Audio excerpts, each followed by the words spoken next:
हरे कृष्णा। हरे कृष्णा माताजी। हरे कृष्णा। ओम नमो भगवते वासुदेवाय। ओम नमो भगवते वासुदेवाय। ओम नमो भगवते वासुदेवाय। ओम अज्ञानतिमिरान्धस्य ज्ञानाञ्जनशलाकया चक्षुरुन्मीलितं येन श्री गुरवे नमः। नमो विष्णुपादाय कृष्णप्रेष्ठाय भूतले श्रीमते भक्तिवेदान्त स्वामिनिधि नामिने। नमस्ते सारस्वते देवे गौरवाणी प्रचारिणे निर्विशेष शून्यवादी पाश्चात्य देशतारिणे।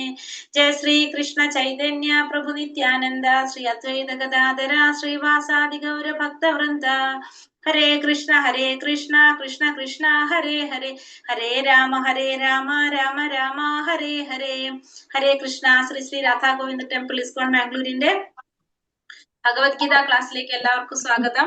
ഹരേ കൃഷ്ണ. എല്ലാവർക്കും പ്രണാമം. ഹരേ കൃഷ്ണ. നമ്മളപ്പോ 6ാമത്തെ അധ്യായത്തിന്റെ ലാസ്റ്റ് ഭാഗത്തിലെത്തി നിൽക്കാണ്.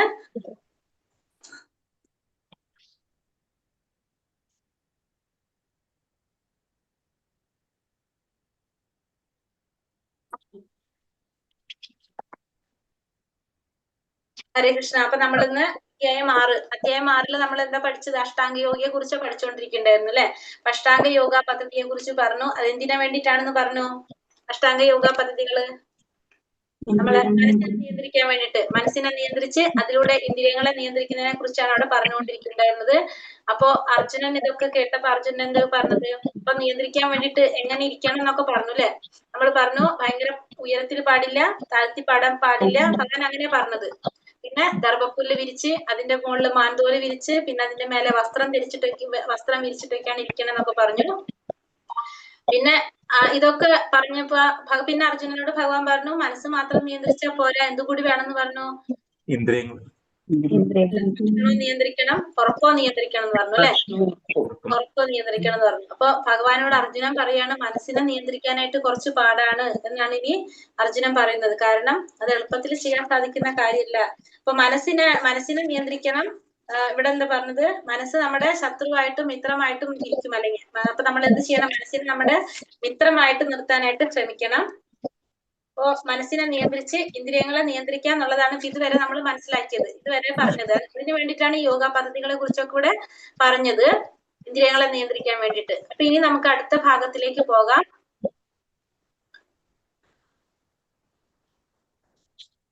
32ാമത്തെ ശ്ലോകം തൊട്ടല്ലേ എടുക്കണ്ടേ? 37.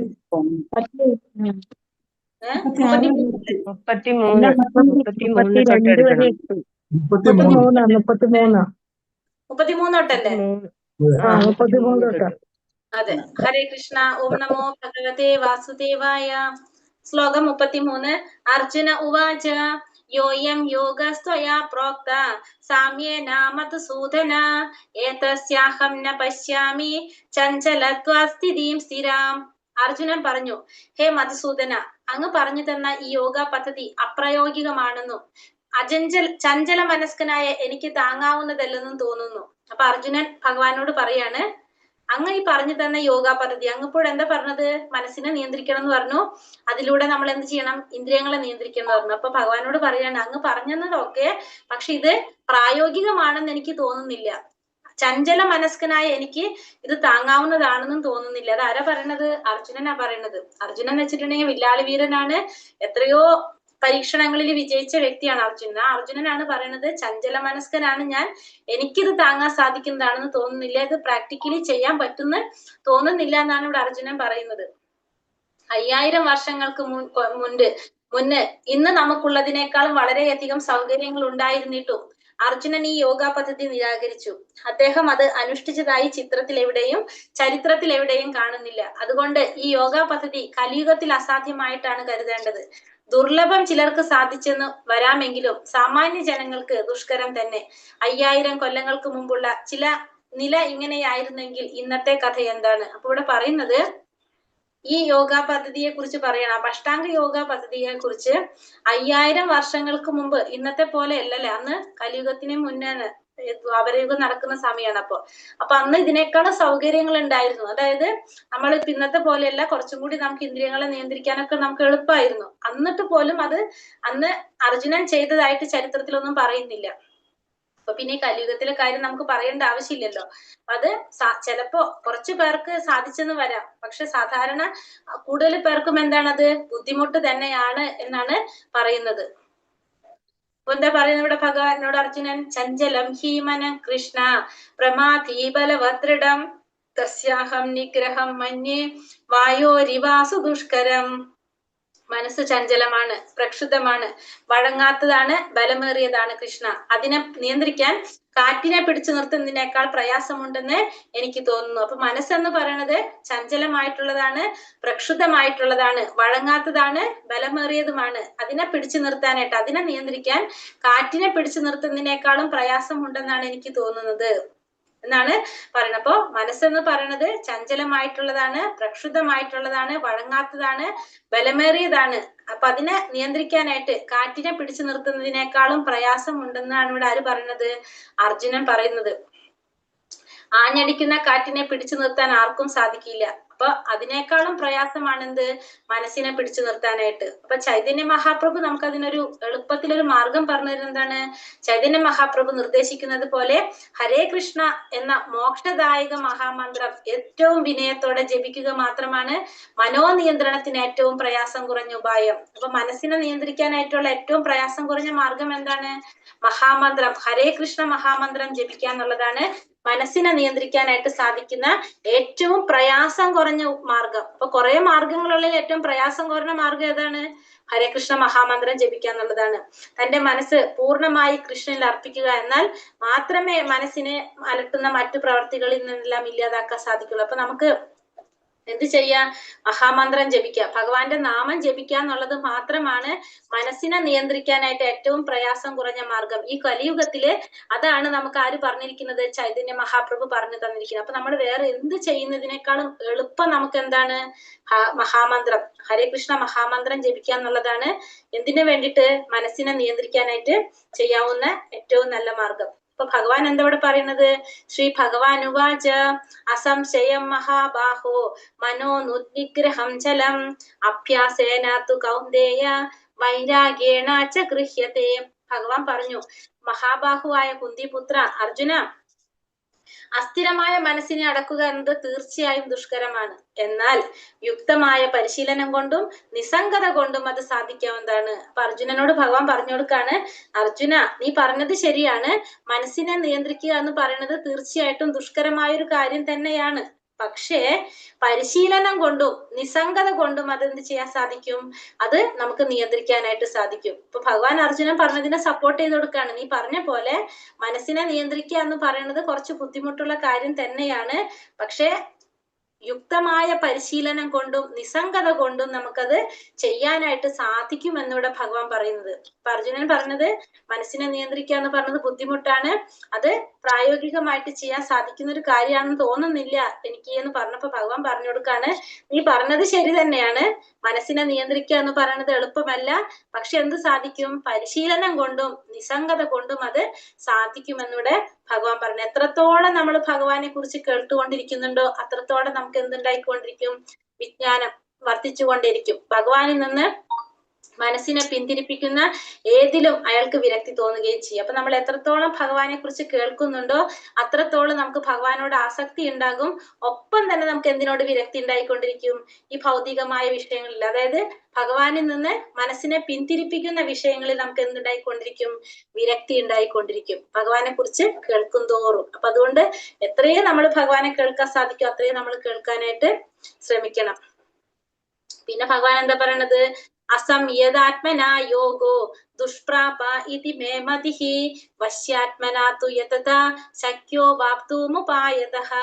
ഇനിയോ, മനോനിയന്ത്രണം ഇല്ലാത്തവൻ ആത്മസാക്ഷാത്കാരം പ്രയാസമേറിയതാണ്. മനസ്സിനെ കീഴടക്കി വേണ്ടും വിധത്തിൽ ശ്രമിക്കുന്നവനാകട്ടെ അതിൽ വിജയം നിശ്ചയമാണ് താനും. ഇതാണ് എന്റെ അഭിപ്രായം. ഇപ്പൊ ഭഗവാൻ ഇവിടെ പറയുന്നത്, നീ പറഞ്ഞ പോലെ മനസ്സിനെ നിയന്ത്രിക്കുക എന്നുള്ളത് ബുദ്ധിമുട്ടാണ്, പക്ഷെ എന്താ പറഞ്ഞത്? യുക്തമായ പരിശീലനത്തിലൂടെ നമുക്ക് എന്ത് സാധിക്കും? നമുക്കത് സാധിക്കും. പിന്നെ നിസ്സംഗതയിലൂടെ നമുക്ക് എന്ത് സാധിക്കും? മനസ്സിനെ നിയന്ത്രിക്കാനായിട്ട് സാധിക്കും. അഭ്യാസേനത്തു കൗന്ദേയ വൈരാഗ്യേണ ച ഗൃഹ്യത എന്ന് പറഞ്ഞത്. അപ്പൊ യുക്തമായ പരിശീലനത്തിലൂടെയും നിസ്സംഗത കൊണ്ട് നമുക്കത് സാധിക്കും എന്നാണ് പറയുന്നത്. എന്നിട്ട് ഭഗവാൻ പറയാണ്, മനസ്സിനെ നിയന്ത്രിക്കാതെ നമുക്ക് എന്ത് സാധിക്കില്ല? ആത്മസാക്ഷാത്കാരം നേടാൻ സാധിക്കില്ല. ആത്മസാക്ഷാത്കാരം നേടാൻ ഉദ്ദേശിക്കുന്നുണ്ടെങ്കിൽ എന്ത് വേണം? മനസ്സിനെ നിയന്ത്രിക്കുക തന്നെ വേണം. മനസ്സിനെ കീഴടക്കി വേണ്ടും വിധത്തിൽ ശ്രമിക്കുന്നവനാണ് എന്ത് സാധിക്കുക? വിജയം കൈവരിക്കാനായിട്ട് സാധിക്കുക. അതായത് ആത്മസാക്ഷാത്കാരം നേടാൻ സാധിക്കുന്നത് എങ്ങനെയുള്ളവർക്കാണ്? മനസ്സിനെ നിയന്ത്രിക്കാൻ സാധിക്കുന്നവർക്ക്. ഇതാണ് എന്റെ അഭിപ്രായം. അപ്പൊ ഭഗവാന്റെ അഭിപ്രായം പറയാണ്, എന്തു പറഞ്ഞാലും മനസ്സിനെ നിയന്ത്രിക്കാതെ എന്ത് സാധിക്കില്ല? ആത്മസാക്ഷാത്കാരം നേടാൻ സാധിക്കില്ല. അത് പ്രയാസമാണ് എന്നിവിടെ ഭഗവാനോട് പറഞ്ഞു. അപ്പൊ എന്ത് വേണം?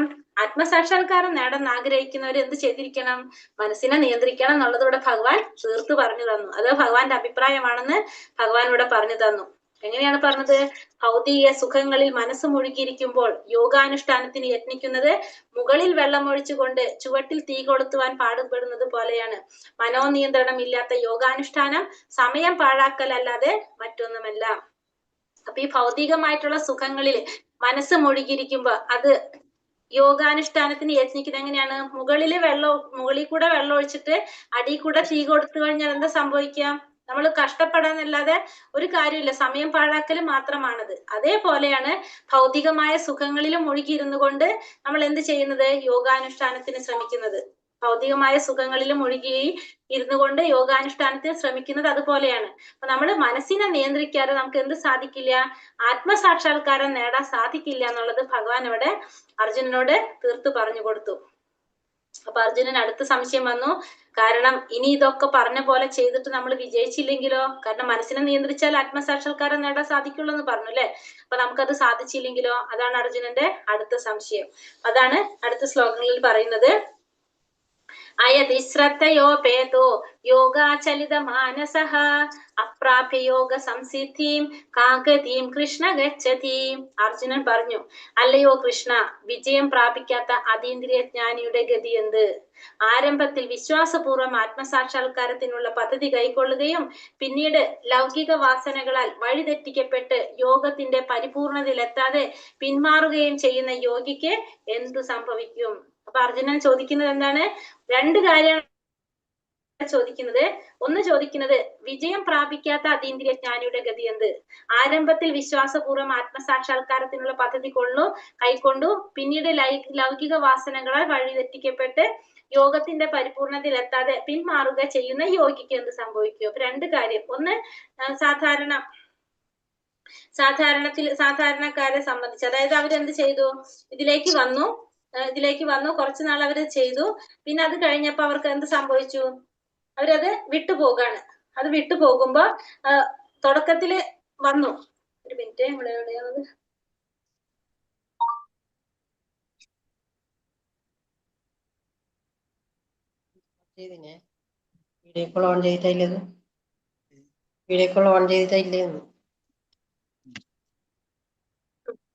അതായത് ഇവിടെ രണ്ട് തരത്തിൽ നമുക്ക് പറയാം. ഒന്നെന്താണ്? തുടക്കത്തിൽ തന്നെ ഇതിൽ വന്ന് കുറച്ച് കാര്യങ്ങളൊക്കെ ചെയ്തു. ഇപ്പൊ നമ്മള് വന്നു, നമുക്ക് മനസ്സിലായി നാമം ജപിക്കുന്നത് നല്ലതാണെന്ന് മനസ്സിലായി, ഭഗവത്ഗീത ക്ലാസ് കേൾക്കുന്നത് നല്ലതാണ്, ഭാഗവതം കേൾക്കുന്നതൊക്കെ നല്ലതാണ് മനസ്സിലായി. നമ്മൾ കുറച്ച് എന്ത് ചെയ്തു? അതൊക്കെ ചെയ്തു. കുറച്ച് കഴിഞ്ഞപ്പോ നമ്മളെ സാഹചര്യം കൊണ്ടോ നമ്മൾ എന്തെങ്കിലും കാരണം കൊണ്ട് എന്ത് സംഭവിച്ചു? നമ്മൾ അത് വിട്ടു. അപ്പൊ അർജുനൻ ചോദിക്കുന്നത്, അങ്ങനെയുള്ളവർക്ക് എന്ത് സംഭവിക്കും എന്നാണ് അർജുനൻ ആദ്യം ചോദിക്കുന്നത്. പിന്നെ ചോദിക്കുന്നത്, കുറച്ചും കൂടി മുന്നിലോട്ട് പോയി, കുറച്ചും കൂടി അവര് പോയി ഒരു യോഗിയുടെ അവസ്ഥയിലേക്ക് എത്തി. പക്ഷെ അതിനുശേഷം അവർക്ക് എന്ത് സാധിച്ചില്ല? അത് പൂർണ്ണത നേട്ടാനായിട്ട് അവർക്ക് സാധിച്ചില്ല. അത് മുഴുവനാക്കാനായിട്ട്, പരിപൂർണതയിൽ എത്താനായിട്ട് സാധിച്ചില്ല. അപ്പൊ രണ്ടു കൂട്ടര്, ഒന്ന് യോഗിയായിട്ടില്ല, നമ്മളെ പോലുള്ളവര്, നമ്മൾ എന്ത് ചെയ്യുന്നതാണ്? ഭഗവാനുമായിട്ട് ബന്ധപ്പെട്ടതൊക്കെ അതീന്ദ്രിയമായിട്ടുള്ളതാണ്. അപ്പൊ നമ്മള് ഭഗവാനെ കുറിച്ച് അറിയാനായിട്ട് ഭഗവത്ഗീത പഠിക്കുന്നു, ഭാഗവതം പഠിക്കുന്നു, നാമം ജപിക്കുന്നു, ഇതൊക്കെ നമ്മൾ ചെയ്തു, കുറച്ചു നാള് ചെയ്തു. പക്ഷെ അതിനുശേഷം നമുക്ക് നമ്മുടെ സാഹചര്യങ്ങൾ നമുക്ക് സാധിച്ചില്ല, നമ്മൾ അതൊന്നും ചെയ്യാൻ പറ്റില്ല, നമ്മളത് വിട്ടു, നമ്മളത് നിർത്തി. പിന്നെ രണ്ടാമത്തെ കൂട്ടര് പിന്നെയും മുന്നിലേക്ക് പോയി. അവര് കുറെ ചെയ്തു, ഒരു യോഗിയുടെ ലെവലിലേക്ക് വരെ എത്തി. പക്ഷെ അവർക്ക് എന്ത് സാധിച്ചില്ല? വിജയം കൈവരിക്കാൻ സാധിച്ചില്ല, പരിപൂർണതയിലേക്ക് എത്താൻ സാധിച്ചില്ല. അപ്പൊ ഈ രണ്ടു കൂട്ടർക്ക്, അങ്ങനെയുള്ള രണ്ടു കൂട്ടർക്കും എന്ത് സംഭവിക്കുന്നു എന്നാണ് ഇവിടെ ആര് ചോദിക്കുന്നത്? അർജുനൻ ചോദിക്കുന്നത്. പിന്നെന്താ ചോദിക്കുന്നത്? കച്ചിന്നോ ഭയ വിപ്രഷ്ട ചിന്ന പ്രമിവ നശ്യതി അപ്രതിഷ്ഠോ മഹാബാഹോ വിമൂഢോ ബ്രഹ്മണാപതി. അതായത് ഹേ മഹാബാഹോ കൃഷ്ണ, അങ്ങനെ അതീന്ദ്രിയതയുടെ മാർഗത്തിൽ നിന്ന് ഭ്രഷ്ടനായി തീർന്ന ഒരാൾ ഭൗതികമായോ ആധ്യാത്മികമായോ ഉത്കർഷം നേടാനാവാതെയും ഒരിടത്തും സ്ഥാനമില്ലാതെയും ഛിന്ന ഭിന്നമായി പോയ മേഘത്തെ പോലെ നശിക്കുമോ? പിന്നെ അടുത്തത് എന്താ ചിന്തിക്കുന്നത്? അർജുനൻ ചോദിക്കുന്ന കാരണം ഈ ഭൗതികതയിൽ നിന്ന് മാറുകയും ചെയ്തു, പക്ഷെ ആത്മീയത്തിലേക്ക് എത്താനും സാധിച്ചില്ല. നമ്മൾ ഈ ഭൗതികമായതിൽ നിന്ന് മാറി, പക്ഷെ ആത്മീയ ലോകത്തിലേക്ക് അവിടെ നമുക്ക് മുഴുവനാക്കാൻ സാധിച്ചില്ല. അപ്പൊ നമുക്ക് അവിടെ നിൽക്കാൻ പറ്റില്ല, ഇവിടെ നിൽക്കാൻ പറ്റാത്ത അവസ്ഥയെ. അപ്പൊ അങ്ങനെ ഒരിടത്തും സ്ഥാനമില്ലാതെ ഛിന്ന ഭിന്നമായി പോയ മേഘത്തെ പോലെ നശിക്കുമോ എന്നാണ് ഇവിടെ ആര് ചോദിക്കുന്നത്? അർജുനൻ ചോദിക്കുന്നത്. അപ്പൊ നമ്മളിത് ചെയ്യാൻ തുടങ്ങി, ഇപ്പൊ നമുക്ക് ഭൗതികതയിൽ നിന്ന് മാറ്റം കിട്ടി, നമ്മൾ എവിടേക്ക് കടന്നു? ആധ്യാത്മികത്തിലേക്ക് കടന്നു. പക്ഷെ അവിടെ മുഴുവനാക്കാൻ സാധിക്കാത്തതുകൊണ്ട് അവിടെ നിൽക്കാൻ പറ്റില്ല. അപ്പൊ നമുക്ക് എന്ത് പറ്റി? അവിടെ ഇല്ല, ഇവിടെ ഇല്ലാത്തൊരവസ്ഥ വന്നു. അങ്ങനെ ഛിന്ന ഭിന്നമായി പോയ മേഘത്തെ പോലെ നശിക്കുമോ ഒരിടത്തും സ്ഥാനമില്ലാതെ എന്നാണ് ഇവിടെ ആര് ചോദിക്കുന്നത്? അർജുനൻ ഭഗവാനോട് ചോദിക്കുന്നത്. അപ്പൊ രണ്ട് തരത്തിലുള്ള ചോദ്യമാണ് ഇവിടെ വന്നത്. ഒന്നാമത്തത് സാധാരണക്കാരെ സംബന്ധിച്ച് അവരെന്ത് ചെയ്തു?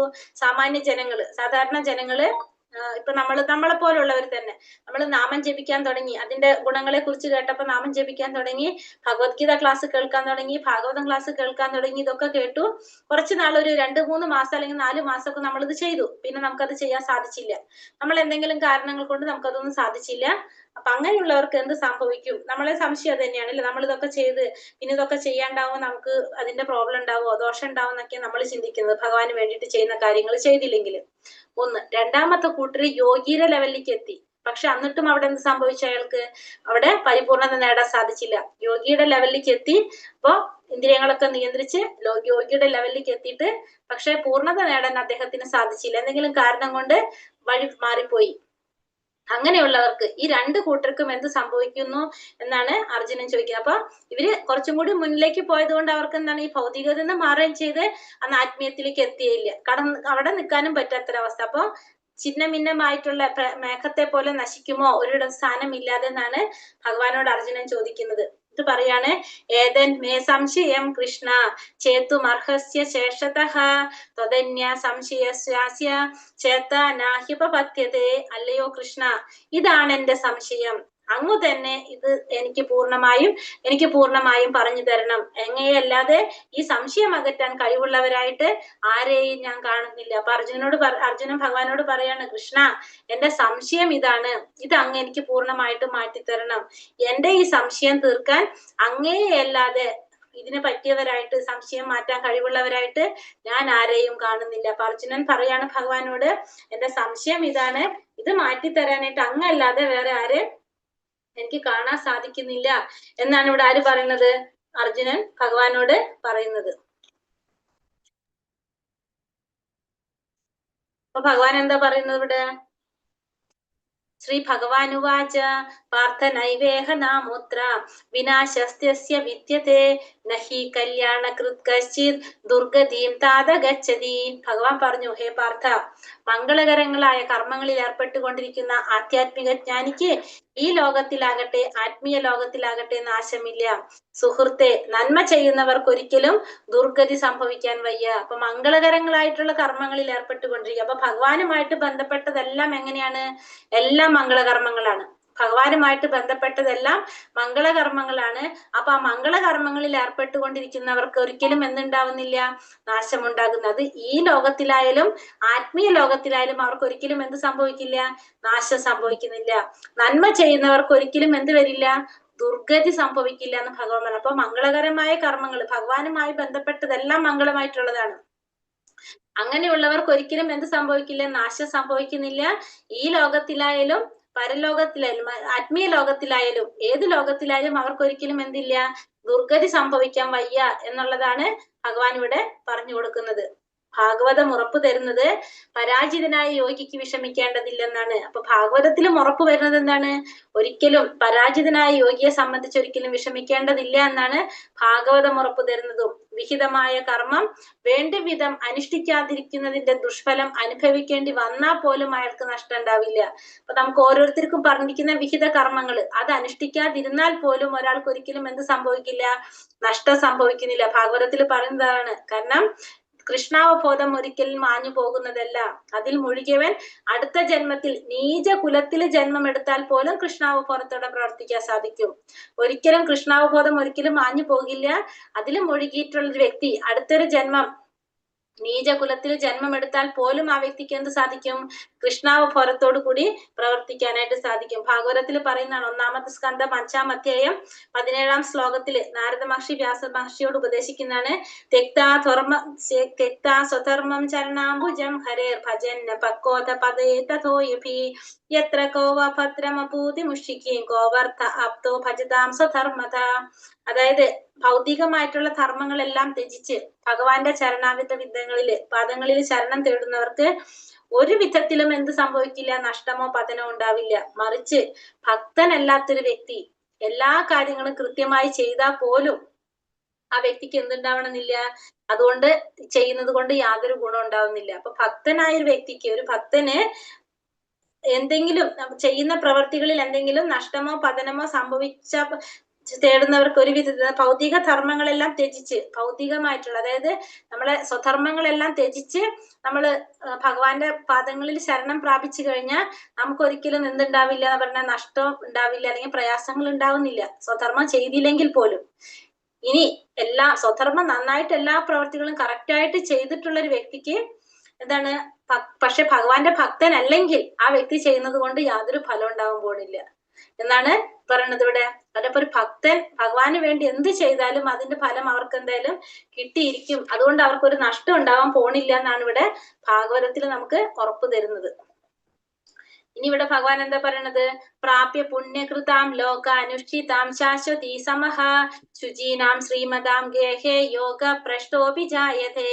അങ്ങനെ യോഗത്തിൽ പരാജിതനാകുന്നയാൾ പുണ്യം ചെയ്തവർക്കായുള്ള ഉപരിലോകങ്ങളിൽ ആനന്ദം അനുഭവിച്ച് അസംഖ്യം സംവത്സരങ്ങൾ വാണതിനു ശേഷം നീതിനിഷ്ഠയുള്ള പുണ്യാത്മാക്കളുടെയോ ധനികരുടെയോ കുടുംബങ്ങളിൽ പിറക്കുന്നു. അപ്പൊ രണ്ടുപേരുടെ കുറിച്ച് ചോദിച്ചത് അല്ലെ. ഒന്ന് എന്താണ്, സാമാന്യ ജനങ്ങളെ കുറിച്ച് എന്താണ്, ഇതൊക്കെ ചെയ്തു, നമ്മൾ പറഞ്ഞ പോലെ നാമം ജപിച്ചു, ഭഗവത്ഗീത പഠിച്ചു, ഭാഗവതം പഠിച്ചു, ഇതൊക്കെ കേട്ടുകൊണ്ടിരിക്കുന്നു, പക്ഷെ കുറച്ച് ഇപ്പൊ നമുക്കതിൽ മുഴുവനാക്കാൻ സാധിച്ചില്ല. അങ്ങനെയുള്ളവർക്ക് എന്ത് സംഭവിക്കുന്നു എന്നാണ് ഒന്നാമത്തെ ചോദ്യം. അപ്പൊ ഭഗവാനോട് എന്താ പറയണത്? അങ്ങനെയുള്ളവര് യോഗത്തിൽ പരാജിതനാകുമ്പോൾ പുണ്യം ചെയ്തവർക്കായുള്ള ഉപരിലോകങ്ങളിൽ ആനന്ദം അനുഭവിച്ച് അസംഖ്യ സംവത്സരങ്ങൾ അവിടെ വാണതിന് ശേഷം അവര് വീണ്ടും എന്താണ്, വീണ്ടും വന്നിട്ട് ഭൂമിയിൽ ജന്മം എടുക്കേണ്ടതായിട്ട് വരും. എങ്ങനെയുള്ള കുടുംബങ്ങളിലാണ് അവർ ജന്മം എടുക്കുന്നത്? പുണ്യാത്മാക്കളുടെ കുടുംബങ്ങളില്, ധർമ്മബോധമുള്ള വൈഷ്ണവരുടെ കുടുംബങ്ങളില്, ബ്രാഹ്മണരുടെ കുടുംബങ്ങളില്, കുലശ്രേഷ്ഠതയുള്ള ധനാഠ്യന്റെ കുടുംബത്തിലായിരിക്കും അവർ വന്ന് ജന്മം എടുക്കുക. പിന്നെ അതിനുശേഷം അവരെന്ത് ചെയ്യണം? ആ കുടുംബങ്ങളുടെ സൗകര്യങ്ങൾ ഉപയോഗിച്ചുകൊണ്ട് കൃഷ്ണാവബോധത്തിലേക്ക് സ്വയം ഉയരാൻ അവർ ശ്രമിക്കണം. അപ്പൊ അവർക്ക് എന്ത് സാധിക്കാണ്? ഇപ്പൊ ഇത്തരത്തിലുള്ള കുടുംബങ്ങളിൽ വന്ന് അവർ ജന്മം എടുക്കും. ഇപ്പൊ പറഞ്ഞ പോലെ ധർമ്മബോധമുള്ളവരുടെ കുടുംബത്തില്, വൈഷ്ണവരുടെ കുടുംബത്തില്, ധനാഠ്യരുടെ കുടുംബത്തിലൊക്കെ വന്നിട്ടായിരിക്കും ജന്മം എടുക്കുക. അപ്പൊ ആ കുടുംബത്തിൽ നിന്നുകൊണ്ട് അവിടുത്തെ സൗകര്യങ്ങൾ ഉപയോഗിച്ചുകൊണ്ട് എന്ത് ചെയ്യണം? കൃഷ്ണാവബോധത്തിലേക്ക് സ്വയം ഉയരാൻ അവർ ശ്രമിക്കണം. അപ്പൊ അവർ ആ ചെയ്തതിന്റെ ഫലം അവർക്ക് കിട്ടി, നല്ലൊരു ശ്രേഷ്ഠമായ ഒരു കുടുംബത്തിൽ വന്ന് ജന്മം എടുത്തു. പിന്നെ അവിടെ വന്നു കഴിഞ്ഞാൽ ആ കുടുംബത്തിന്റെ സൗകര്യത്തിനനുസരിച്ച് പ്രവർത്തിക്കേണ്ടത് ആരാണ്? അവരെ ഉത്തരവാദിത്തമാണ്. അപ്പൊ അവര് സ്വയം അതിനുവേണ്ടി ഉയരാനായിട്ട് ശ്രമിക്കണം. അതാണ് ആദ്യത്തെ കൂട്ടരെ കുറിച്ച് പറയുന്നത്. അപ്പൊ നമ്മള് കൃഷ്ണാവബോധം ചെയ്തു കഴിഞ്ഞാൽ എന്താണ്, അടുത്തൊരു ജന്മം എടുക്കുമ്പോൾ നല്ലൊരു കുടുംബത്തിൽ വന്നിട്ട് നമുക്ക് ജന്മം എടുക്കാൻ സാധിക്കും. വീണ്ടും നമുക്ക് അവിടെ ആ കുടുംബത്തിന്റെ സൗകര്യങ്ങൾ ഉപയോഗിച്ചുകൊണ്ട് നമുക്ക് കൃഷ്ണാവബോധം പ്രാക്ടീസ് ചെയ്യാനായിട്ട്, അതിലേക്ക് ഉയരാനായിട്ട് സാധിക്കും. അപ്പൊ ഒന്നാമത്തെ കൂട്ടരെ. ഇനി രണ്ടാമത്തെ കൂട്ടരെ കുറിച്ച് എന്താ പറയണത്? രണ്ടാമത്തെ എന്താണ്? ഒരു യോഗി അല്ലെ. യോഗി കുറെ നാൾ ഇത് ചെയ്തു, പക്ഷെ യോഗത്തിൽ നിന്ന് പരിപൂർണത നേടാൻ അവർക്ക് സാധിച്ചില്ല. അങ്ങനെയുള്ളവർക്ക് എന്ത് സംഭവിക്കുന്നതാണ് രണ്ടാമത്തെ ക്വസ്റ്റ്യൻ. അതിന് ഭഗവാൻ എന്താ പറയണത്? അഥഥാ യോഗിനാമേവ കുലേ ഭവതി ധീമതാം ഏതത്തി ദുർലഭാതരം ലോകേ ജന്മയതീദൃശം. അല്ലെങ്കിൽ ഏറെക്കാലം യോഗാനുഷ്ഠാനം ചെയ്തിട്ടും അതിൽ വിജയിക്കാതിരിക്കുകയാണെങ്കിൽ അഭിജ്ഞരായ അതീന്ദ്രിയ യോഗികളുടെ കുലത്തിൽ പിറന്നു എന്ന് വരാം. തീർച്ചയായും ഈ ലോകത്തിൽ അത്തരത്തിലുള്ള ജന്മം സുദുർലഭമാണ്. അപ്പൊ രണ്ടാമത്തെ കാറ്റഗറിയിലുള്ള ഒരു യോഗികളെ സംബന്ധിച്ച് അവർക്ക് അങ്ങനെ പൂർണ്ണമാക്കാൻ സാധിച്ചില്ലെങ്കിൽ അവര് വന്ന് ജന്മം എടുക്കുന്നത് എങ്ങനെയാണ്? അഭിജ്ഞരായിട്ടുള്ള അതീന്ദ്രിയ യോഗികളുടെ കുലത്തിൽ വന്നിട്ട് ജന്മം എടുക്കും. അങ്ങനെയുള്ളവര് അതീന്ദ്രിയ യോഗികളുടെ കുലത്തിൽ വന്നിട്ടായിരിക്കും ജന്മം എടുക്കുക. പക്ഷെ അത്തരത്തിലുള്ള ജന്മങ്ങൾ എന്താണ്? വളരെ വിരളമായിരിക്കും എന്നാ പറയുന്നത്, ദുർലഭമായിരിക്കും അത്തരത്തിലുള്ള ജന്മം. മഹാജ്ഞാനികളായിട്ടുള്ള യോഗികളുടെ അല്ലെങ്കിൽ അതീന്ദ്രിയ ജ്ഞാനികളുടെ കുലത്തിൽ വന്നിട്ടാണ് അവർ ജന്മം എടുക്കുന്നത്. ഭഗവാൻ ആ ജന്മത്തെ പ്രശംസിക്കുകയാണ് ചെയ്യുന്നത്. അങ്ങനെയുള്ള ഒരു കുട്ടിക്ക് എന്ത് സാധിക്കും? ആ ജീവിതത്തിന്റെ ആരംഭം തുടങ്ങുമ്പോ തന്നെ അവർക്ക് എന്ത് സാധിക്കും? ആധ്യാത്മിക പ്രവണത ഉണ്ടാകും, ആധ്യാത്മിക കാര്യങ്ങളിൽ പങ്കെടുക്കാൻ സാധിക്കും. അതായത് ഗോസ്വാമിമാരുടെ കുടുംബങ്ങളിലോ ആചാര്യന്മാരുടെ കുടുംബങ്ങളിലായിരിക്കും അങ്ങനെയുള്ളവർ വന്ന് ജന്മമെടുക്കുന്നത്. ഇപ്പൊ ഗോസ്വാമി നമുക്കറിയല്ലേ, ഇന്ദ്രിയങ്ങളെ നിയന്ത്രിച്ചവരാണ്. അതൊരു കുടുംബമാണ് അവര്. ഗോസ്വാമി എന്ന് പറഞ്ഞാൽ ഒരു സ്ഥാനപ്പേരല്ല. ഗോസ്വാമി എന്ന് വെച്ചൊരു, ഇപ്പൊ നമ്മൾ പറഞ്ഞ പോലെ ബ്രാഹ്മണര് ക്ഷത്രിയ എന്ന് പറഞ്ഞ പോലെ ഗോസ്വാമി എന്ന് പറഞ്ഞൊരു കുടുംബമാണ്. അപ്പൊ ഗോസ്വാമികളുടെ കുടുംബത്തിൽ വന്ന് ജന്മമെടുക്കാം, ആചാര്യന്മാരുടെ കുടുംബങ്ങളിൽ വന്ന് ജന്മമെടുക്കാം. അപ്പൊ ആ കുട്ടിക്ക് എന്താണ്, ഓർമ്മ വെക്കുന്ന സമയം തൊട്ട് ജീവിതത്തിന്റെ ആരംഭം തുടങ്ങുമ്പോൾ തന്നെ ആ കുട്ടിക്ക് എന്താണ്, ആധ്യാത്മിക പ്രവണത തന്നെത്താൻ ഉണ്ടായി വരും. അവരുടെ ഉള്ളിൽ തന്നെ അത് ഉണ്ടാവും. അപ്പൊ അവർ കുട്ടിക്ക് എന്ത് സാധിക്കും, ആ ഒരു ഓർമ്മ വെക്കുന്ന ആ ഒരു ജീവിതം ആരംഭിക്കുമ്പോ തന്നെ ഭഗവാന്റെ കാര്യങ്ങൾ ചെയ്തു പോകാനുള്ള ഒരു അവസരം ആർക്ക് കിട്ടാണ്, അത്തരത്തിലുള്ള കുട്ടികൾക്ക് കിട്ടും. അപ്പൊ രണ്ടാമത്തെ ആ യോഗികളെ സംബന്ധിച്ച് അവർ എങ്ങനത്തെ കുടുംബത്തിൽ വന്ന് ജന്മമെടുക്കും? ഈ പറഞ്ഞ ഗോസ്വാമിമാരുടെ കുടുംബത്തില്, ആചാര്യന്മാരുടെ കുടുംബത്തിലായിരിക്കും വന്ന് ജന്മമെടുക്കുക. അവിടെ ജന്മം എടുത്തത് കൊണ്ട് അവർക്ക് എന്ത് സാധിക്കാണ്, ജന്മം എടുത്തുകൊണ്ട് തന്നെത്താനെ അവിടെ ഇവർക്ക് പ്രവർത്തിക്കാനായിട്ട് സാധിക്കും. ജീവിതത്തിന്റെ ആരംഭം മുതൽക്ക് തന്നെ ആധ്യാത്മിക പ്രവണത അവരിൽ ഉണ്ടാകും എന്നാണ് പറയുന്നത്. അവർക്ക് തന്നെത്താൻ അത് ഉണ്ടായിരിക്കും. അത് അങ്ങനെ ജന്മം എടുത്തവരാണ് ഇവിടെ പറയുന്നത്. ആരാണ്? നമ്മുടെ ആത്മീയ ഗുരുവായ ഓം വിഷ്ണുപാദ ശ്രീ ശ്രീമതേ സി ഭക്തി സിദ്ധാന്ത സരസ്വതി ഗോസ്വാമി മഹാരാജ്, അതായത് ശ്രീലപ്രഭുപാദന്റെ ഗുരു. അങ്ങനെ ജന്മമെടുത്ത ഗോസ്വാമി കുടുംബത്തിൽ ജന്മമെടുത്ത ആരാണ്?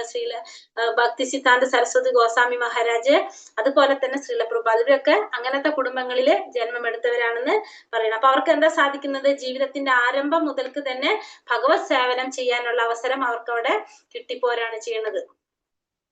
തത്ര തം ബുദ്ധിയോ സംയോഗം ലഭത്തെ പൗർവദേഹികം യഥതേതോ ഭൂയ സംസിദ്ധ ഗുരുനന്ദന.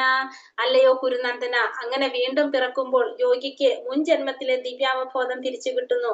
ആധ്യാത്മികമായി പൂർണ്ണ വിജയം നേടാൻ അയാൾ പ്രയത്നം തുടരുന്നു. അപ്പൊ ഇങ്ങനെ ആ യോഗികൾക്ക് വീണ്ടും ജന്മം എടുക്കുമ്പോൾ അവർക്ക് എന്തിനു കൂടിയുള്ള ഒരു അവസരം കിട്ടും? പൂർവ്വജന്മത്തിൽ ആ ദിവ്യാവബോധം അവർക്ക് തിരിച്ചു കിട്ടും. അങ്ങനെ അവർക്ക് എന്താണ് ചെയ്യേണ്ടത്, അല്ലെങ്കിൽ എന്തുവാണ് അവർ ചെയ്തുകൊണ്ടിരുന്നെന്നുള്ള മനസ്സിലാക്കിയിട്ട് ആധ്യാത്മികമായിട്ടുള്ള പൂർണ്ണ വിജയം നേടാനായിട്ട് അയാള് പ്രയത്നം തുടരുകയും ചെയ്യും. അപ്പൊ ആള് ചെയ്തുകൊണ്ടിരുന്ന പ്രയത്നം വീണ്ടും ഇവിടെ ചെയ്യുകയും ചെയ്യും. കാരണം അവർക്ക് എന്ത് കിട്ടും? പൂർവ്വജന്മത്തിൽ ആ ദിവ്യാവബോധം അവർക്ക് തിരിച്ചു കിട്ടുകയും ചെയ്യും. മുൻപ് ജന്മത്തിലെ അതീന്ദ്രിയ ബോധം പുനഃജീവിപ്പിക്കുന്നത് കിട്ടുന്ന നല്ല ജനനത്തിന് ഉദാഹരണമാണ് ആര്? നമുക്ക് അതിനൊരു ഉദാഹരണം ആരെ പറയാം? ഭരത മഹാരാജാവ്. ഭരത മഹാരാജാവ് പിന്നത്തെ ജന്മം ആനായി, പിന്നത്തെ ജന്മം ജഡഭരതനായിട്ട് ജന്മമെടുത്തു. അപ്പൊ അങ്ങനെ നമുക്ക് ഉദാഹരണം പറയാൻ സാധിക്കുന്നതാണ് ആര്? ജഡഭരതന്, ഭരത മഹാരാജാവിന്.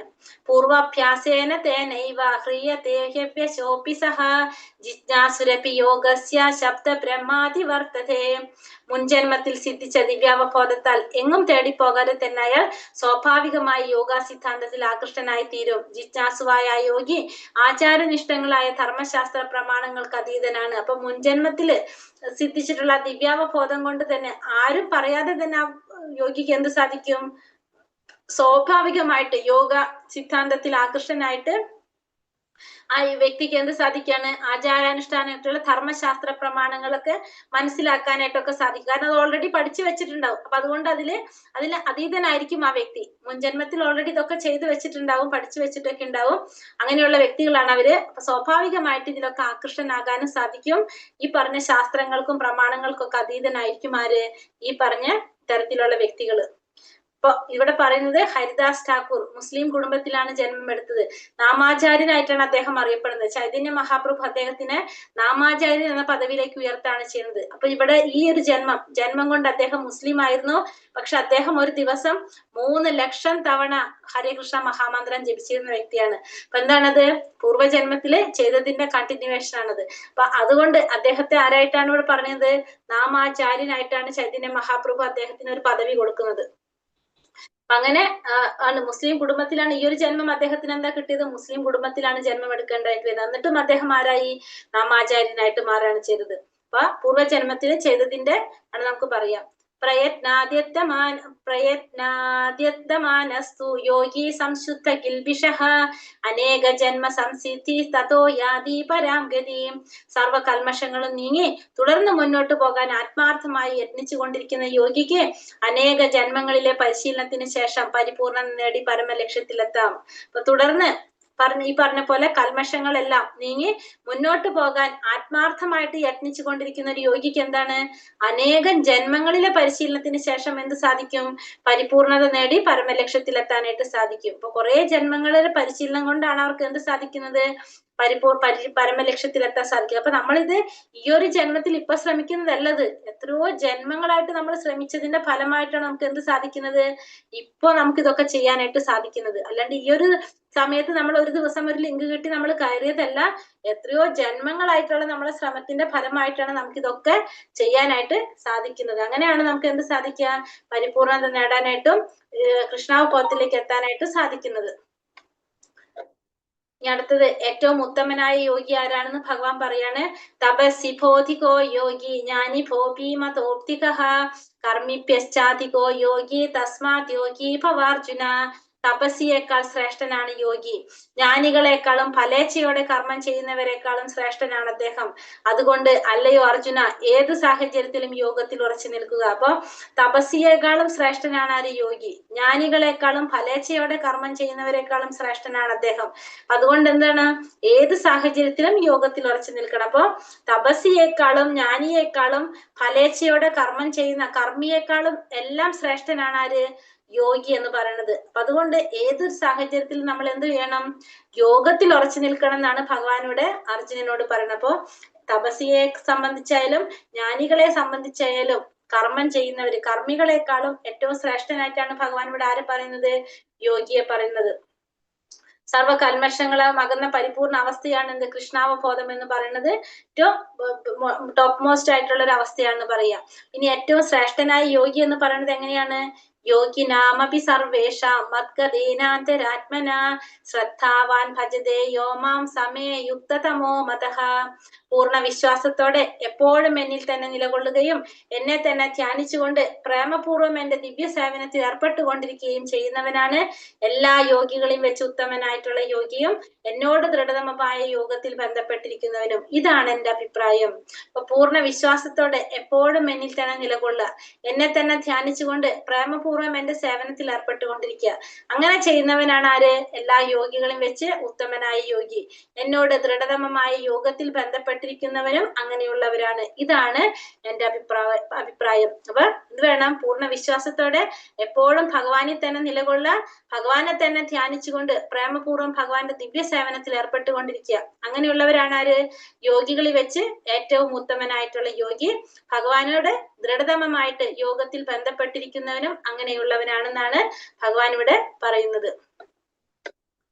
ഭജതേ എന്ന പദം ഇവിടെ അർത്ഥഗർഭമാണ്. ഭജ എന്ന ധാതുവിൽ നിന്നാണ് ഈ പദത്തിന്റെ ഉത്ഭവം. അപ്പൊ ഭജത എന്ന് വെച്ചാല് ഭഗവാനെ വിശ്വാസപൂർവ്വം ഭഗവാനെ സേവനം ചെയ്യുക എന്നുള്ളതാണ് എന്തുകൊണ്ട് ഉദ്ദേശിക്കുന്നത്. ഭജതേ എന്ന് പറയുന്നത് പ്രേമവിശ്വാസപൂർവമായിട്ടുള്ള സേവനം, ഭഗവാന്റെ സേവനമാണ് എന്തിൽ പറയുന്നത് ഭജത എന്ന പദം കൊണ്ട് അർത്ഥമാക്കുന്നത്. അപ്പൊ എല്ലാ യോഗചര്യകളുടെയും ഉച്ചകോടി എന്താണ് ഭക്തിയോഗമാണ്. നമുക്ക് മനസ്സിലായതാണ് എല്ലാ യോഗകളുടെയും ലക്ഷ്യം ഭക്തിയോഗമാണ്. എല്ലാതും ആ ഭക്തിയോഗത്തിലേക്കുള്ള വഴികളാണ് എന്ത് മറ്റുള്ള യോഗകളെല്ലാം തന്നെ. അപ്പൊ എല്ലാത്തിനും ലാസ്റ്റ് എവിടേക്ക് എത്തുന്നത് ഭക്തിയോഗത്തിലേക്കാണ് എത്തുന്നത്. അപ്പൊ എല്ലാ യോഗങ്ങളുടെയും ലക്ഷ്യം ഭക്തിയോഗത്തിൽ എത്തിച്ചേരാന്നുള്ളതാണെന്നും കൂടി ഇവിടെ നമുക്ക് മനസ്സിലാക്കി തരുന്നത്. ഹരേ കൃഷ്ണ കൃഷ്ണ കൃഷ്ണ ഹരേ ഹരേ, ഹരേ രാമ രാമ രാമ ഹരേ ഹരേ. വഞ്ചാകൽപതരുഭ്യശ്ച കൃപാ സിന്ധോഭ്യേവ ച പതിതാനാം പാവനേഭ്യോ വൈഷ്ണവേഭ്യോ നമോ നമഃ. അനന്ത കോടി വൈഷ്ണവ വൃന്ദി की जय, श्रील प्रभुपाद की जय, गुरुदेव की जय, निताय गुरु प्रमानंदे, हरि हरि बोल. हरे कृष्णा. ക്വസ്റ്റ്യൻ ആൻസർ ഇല്ലേ നമ്മുടെ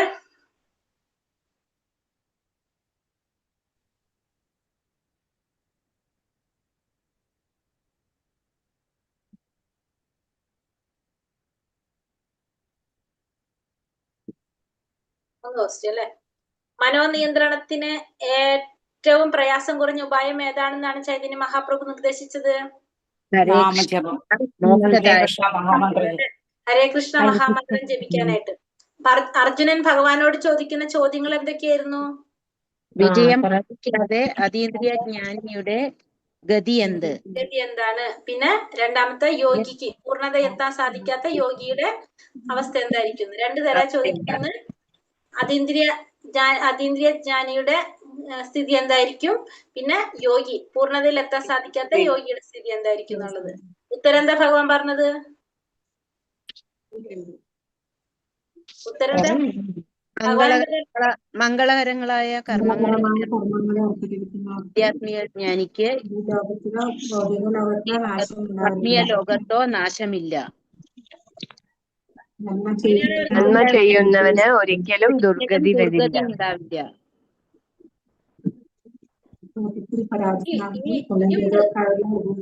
ലോകത്തിൽ പരാജയത്തിനായാലും ഉപരിലോകത്തിൽ ആനന്ദം അനുഭവിച്ചു ഭൂമിയിൽ ജന്മമെടുക്കും. അതെ, അവര് ഭൂമിയിൽ ജന്മം എടുക്കും അങ്ങനെയുള്ളവര്. പക്ഷെ അവര് ജന്മം എടുക്കുമ്പോ എങ്ങനെയുള്ള കുടുംബത്തിലാണ് ജനിക്കുന്നത്? നല്ല കുടുംബത്തിൽ പുണ്യാത്മാക്കളുടെയോ ധനികരുടെയോ കുടുംബങ്ങളിൽ വീണ്ടും പിറക്കുന്നു. ജ്ഞാനികളുടെ കുടുംബത്തില് ജന്മം എടുക്കും. ആ കുടുംബത്തിൽ നിന്നുകൊണ്ട് അവിടുത്തെ സൗകര്യങ്ങൾ ഉപയോഗിച്ചുകൊണ്ട് നമുക്ക് എന്ത് ചെയ്യണം? നമ്മള് തിരിച്ചു കിട്ടുന്നതിന് വേണ്ടി പരിശ്രമിക്കണം. അവിടെ നമ്മൾ സ്വയം പരിശ്രമിക്കണം. ഇപ്പൊ നമ്മളൊക്കെ ചിലപ്പോ ചെയ്യുന്നത് അതായിരിക്കും. കഴിഞ്ഞ ജന്മത്തിൽ ചെയ്തത് കൊണ്ടായിരിക്കും നമുക്കിങ്ങനെ അനുകൂലമായിട്ട് നമുക്ക് ആ കുടുംബത്തിൽ നിന്നുകൊണ്ട് നമുക്കിത് ചെയ്യാനായിട്ട് സാധിക്കുന്നത്. ഒരു കാര്യം കൂടി, നമ്മൾ ഇനിയും ജന്മം എടുക്കേണ്ടി വരണമെങ്കിൽ ഇത് ശരിക്കും ചെയ്തു പോകാൻ അടുത്തൊരു ജന്മം ഇത്രയും കൂടെ സൂപ്പർ ആയിട്ട് കിട്ടും. ഇപ്പൊ നമുക്കത് ക്ലിയർ ആയല്ലോ. അപ്പൊ ചെയ്തില്ലെങ്കിൽ ദോഷം ഉണ്ടാവില്ല എന്നുള്ളത് മനസ്സിലായല്ലോ എല്ലാവർക്കും? 2 ദിവസം ചെയ്ത് ഇനി ചെയ്തില്ലെങ്കിൽ എന്താന്ന് പ്രശ്നമായി കഴിഞ്ഞപ്പോ മനസ്സിലായില്ലേ? അടുത്ത ജന്മത്തിൽ നമുക്ക് ബുദ്ധിമുട്ടുണ്ടാക്കും അത്. അപ്പൊ അത് വേണ്ട, സംശയം വേണ്ട ആർക്കും. പിന്നെ രണ്ടാമത്തെ യോഗിയെ കുറിച്ച് പറഞ്ഞ എന്താണ്? അങ്ങനെയുള്ളവർ എന്ത് ചെയ്യും? അവര് ഗോസ്വാമി കുടുംബത്തിലോ ആചാര്യന്മാരുടെ കുടുംബത്തിലായിരിക്കും ജന്മം എടുക്കുക. അവർക്ക് എന്താണ്? ജനിക്കിച്ച് അവരുടെ ജീവിതം ആരംഭിക്കുമ്പോ തന്നെ അവർക്ക് എന്തിനു സാധിക്കും? അവർക്ക് അവിടെ പ്രവർത്തിച്ചു കൊണ്ടുപോകാനായിട്ട് സാധിക്കും. അവർക്ക് എന്ത് സാധിക്കും? ദിവ്യാവബോധം അവർക്ക് ഉണ്ടാവും. അതായത് പൂർവ്വജന്മത്തിന്റെ ഒരു ബോധം അവർക്ക് ഉണ്ടായിരിക്കും. അപ്പൊ അവർക്ക് എവിടെ നിന്നാണ് നിർത്തിയത് അവിടെ വെച്ച് തുടങ്ങാൻ അവർക്ക് സാധിക്കും.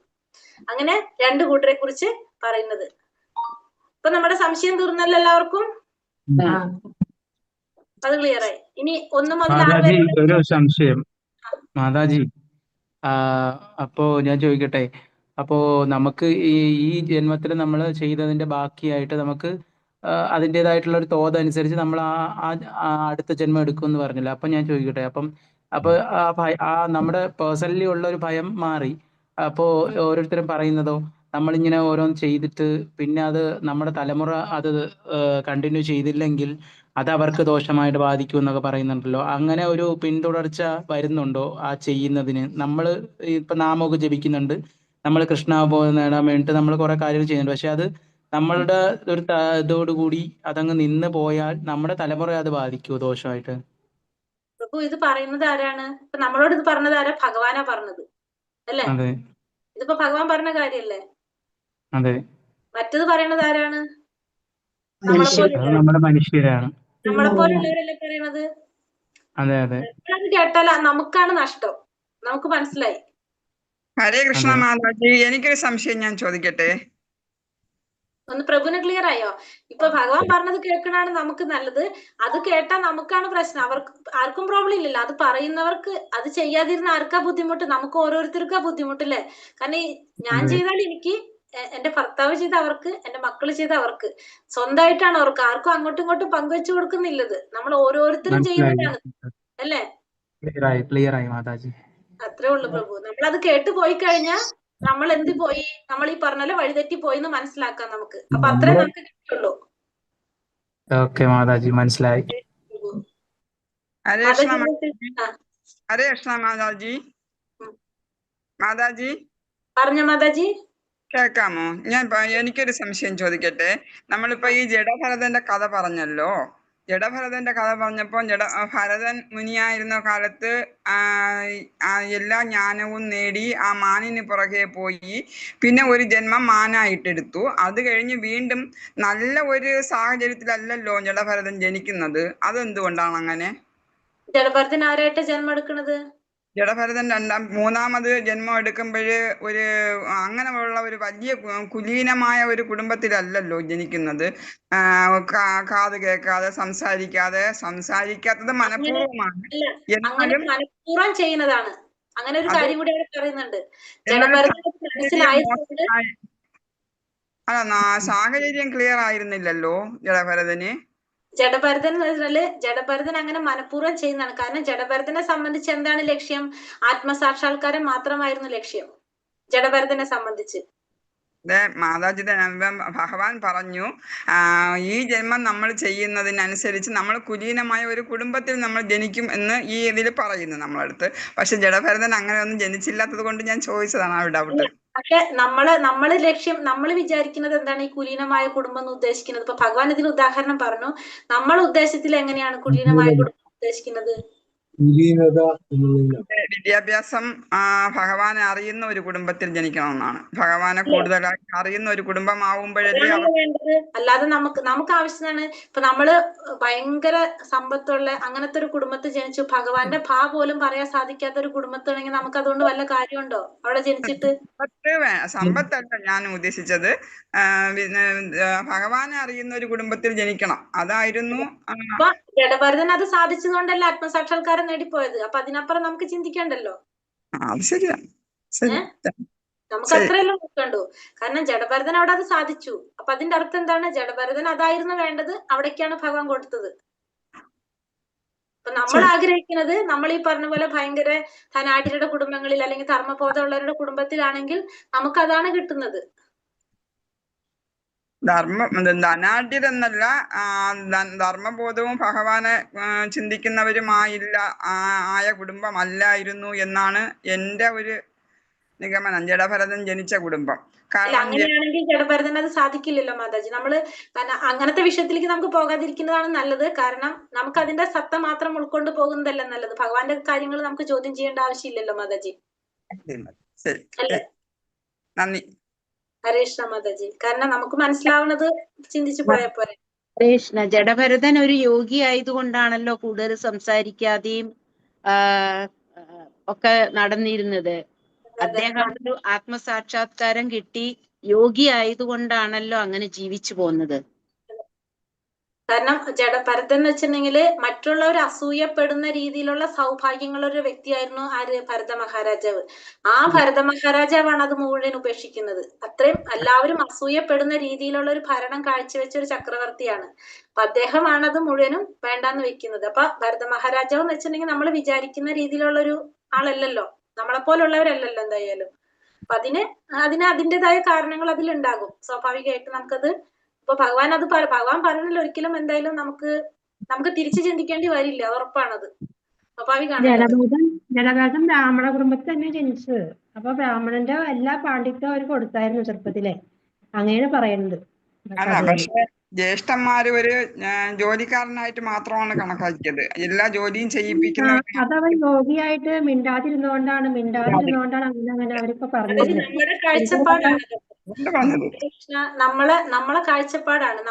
നമ്മൾ ഏത് രീതിയിലാണ് ഒരു സബ്ജക്ട് എടുക്കുന്നത് അതിനനുസരിച്ചാണ് നമുക്ക് ഓരോന്ന് മനസ്സിലാക്കാൻ സാധിക്കുന്നത്. നമ്മളെ ഒരു കാര്യം നമ്മളത് ഏത് രീതിയിൽ എടുക്കുന്നോ അതിനനുസരിച്ച് നമുക്കത് മനസ്സിലാക്കാൻ പറ്റും. അപ്പൊ ഒരു കാര്യം ക്ലിയർ ആക്കാൻ, നമുക്ക് അദ്ദേഹത്തിന് സാക്ഷാത്കാരം നേടാൻ സാധിച്ചു, അത്രയും മതി നമുക്ക്. അപ്പൊ അതിനപ്പുറത്ത് നമുക്കത് ശരിക്കും നിങ്ങളത് കറക്റ്റ് ആയിട്ട് മനസ്സിലാക്കി കഴിഞ്ഞാൽ അറിയാൻ പറ്റും എന്താണ് അതിന്റെ ലക്ഷ്യം എന്നുള്ളത്. നമുക്കത് കഴിയാം. പിന്നെ 1 തൊട്ട് 6 വരെയുള്ള അധ്യായങ്ങൾ നോക്കിയോ. വേറെ എന്തെങ്കിലും സംശയങ്ങളുണ്ടോ?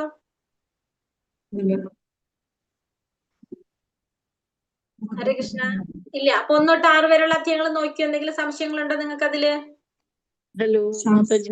ഹരേ കൃഷ്ണ മാതാജി. നിസ്സംഗത എന്ന് പറഞ്ഞു കഴിഞ്ഞാൽ എന്താണ്? ഇവിടെ പരിശീലനം കൊണ്ടും നിസ്സംഗത കൊണ്ടും മനസ്സിനെ നിയന്ത്രിക്കാൻ, അതായത് നമുക്ക് അതിനോടൊരു അറ്റാച്ച്മെന്റ് ഇല്ലാതെ നമ്മളത് എന്താ പറയാ, ഡിറ്റാച്ച്മെന്റ് ആയിട്ട് ചെയ്യാന്ന് പറയാം നമുക്ക്. അതായത് നമുക്ക് നമ്മളത് ചെയ്യുന്നു എന്നല്ലാതെ നമുക്ക് അതിനോട് എന്തില്ല, ഒരു അറ്റാച്ച്മെന്റ് ഇല്ല. അങ്ങനെ ചെയ്യില്ല. നമ്മളൊരു പ്രവൃത്തി നമ്മൾ ചെയ്യണം, നമ്മളെ ഡ്യൂട്ടിയാണ്, അതുകൊണ്ട് നമ്മളത് ചെയ്യുന്നു. അങ്ങനെ ചെയ്യുന്നത്. മാതാജി ഒരു സംശയം, യോഗ രൂക്ഷു അതൊന്നും പറയാവോ? മാതാജി ഇന്നലത്തെ ക്ലാസ്സിൽ നമ്മളത് പറഞ്ഞത്, യോഗാരൂഢനും യോഗാരൂക്ഷും പറഞ്ഞത്. അത് പോയിന്റ് ഒന്ന് കിട്ടാൻ. എന്ത്? അല്ല, അതിന്റെ പോയിന്റ് കിട്ടിയില്ല, അതാണ് ഞാൻ എടുത്ത് ചോദിച്ചു. മനസ്സിലായിട്ടോ പോയിന്റ് ഒന്നും ഇല്ലല്ലോ, അത് പെട്ടെന്ന് തന്നെ മനസ്സിലാവല്ലോ. കാരണം തുടക്കക്കാരാണ് ആര്? യോഗാരുരുക്ഷു എന്ന് പറഞ്ഞു അല്ലെ. യോഗാരൂഢൻ എന്ന് പറഞ്ഞാല് അഡ്വാൻസ്ഡ് സ്റ്റേജിൽ എത്തിയ ആള് യോഗാരൂഢനാണെന്ന് പറഞ്ഞു. അത്രേ ഉള്ളൂ.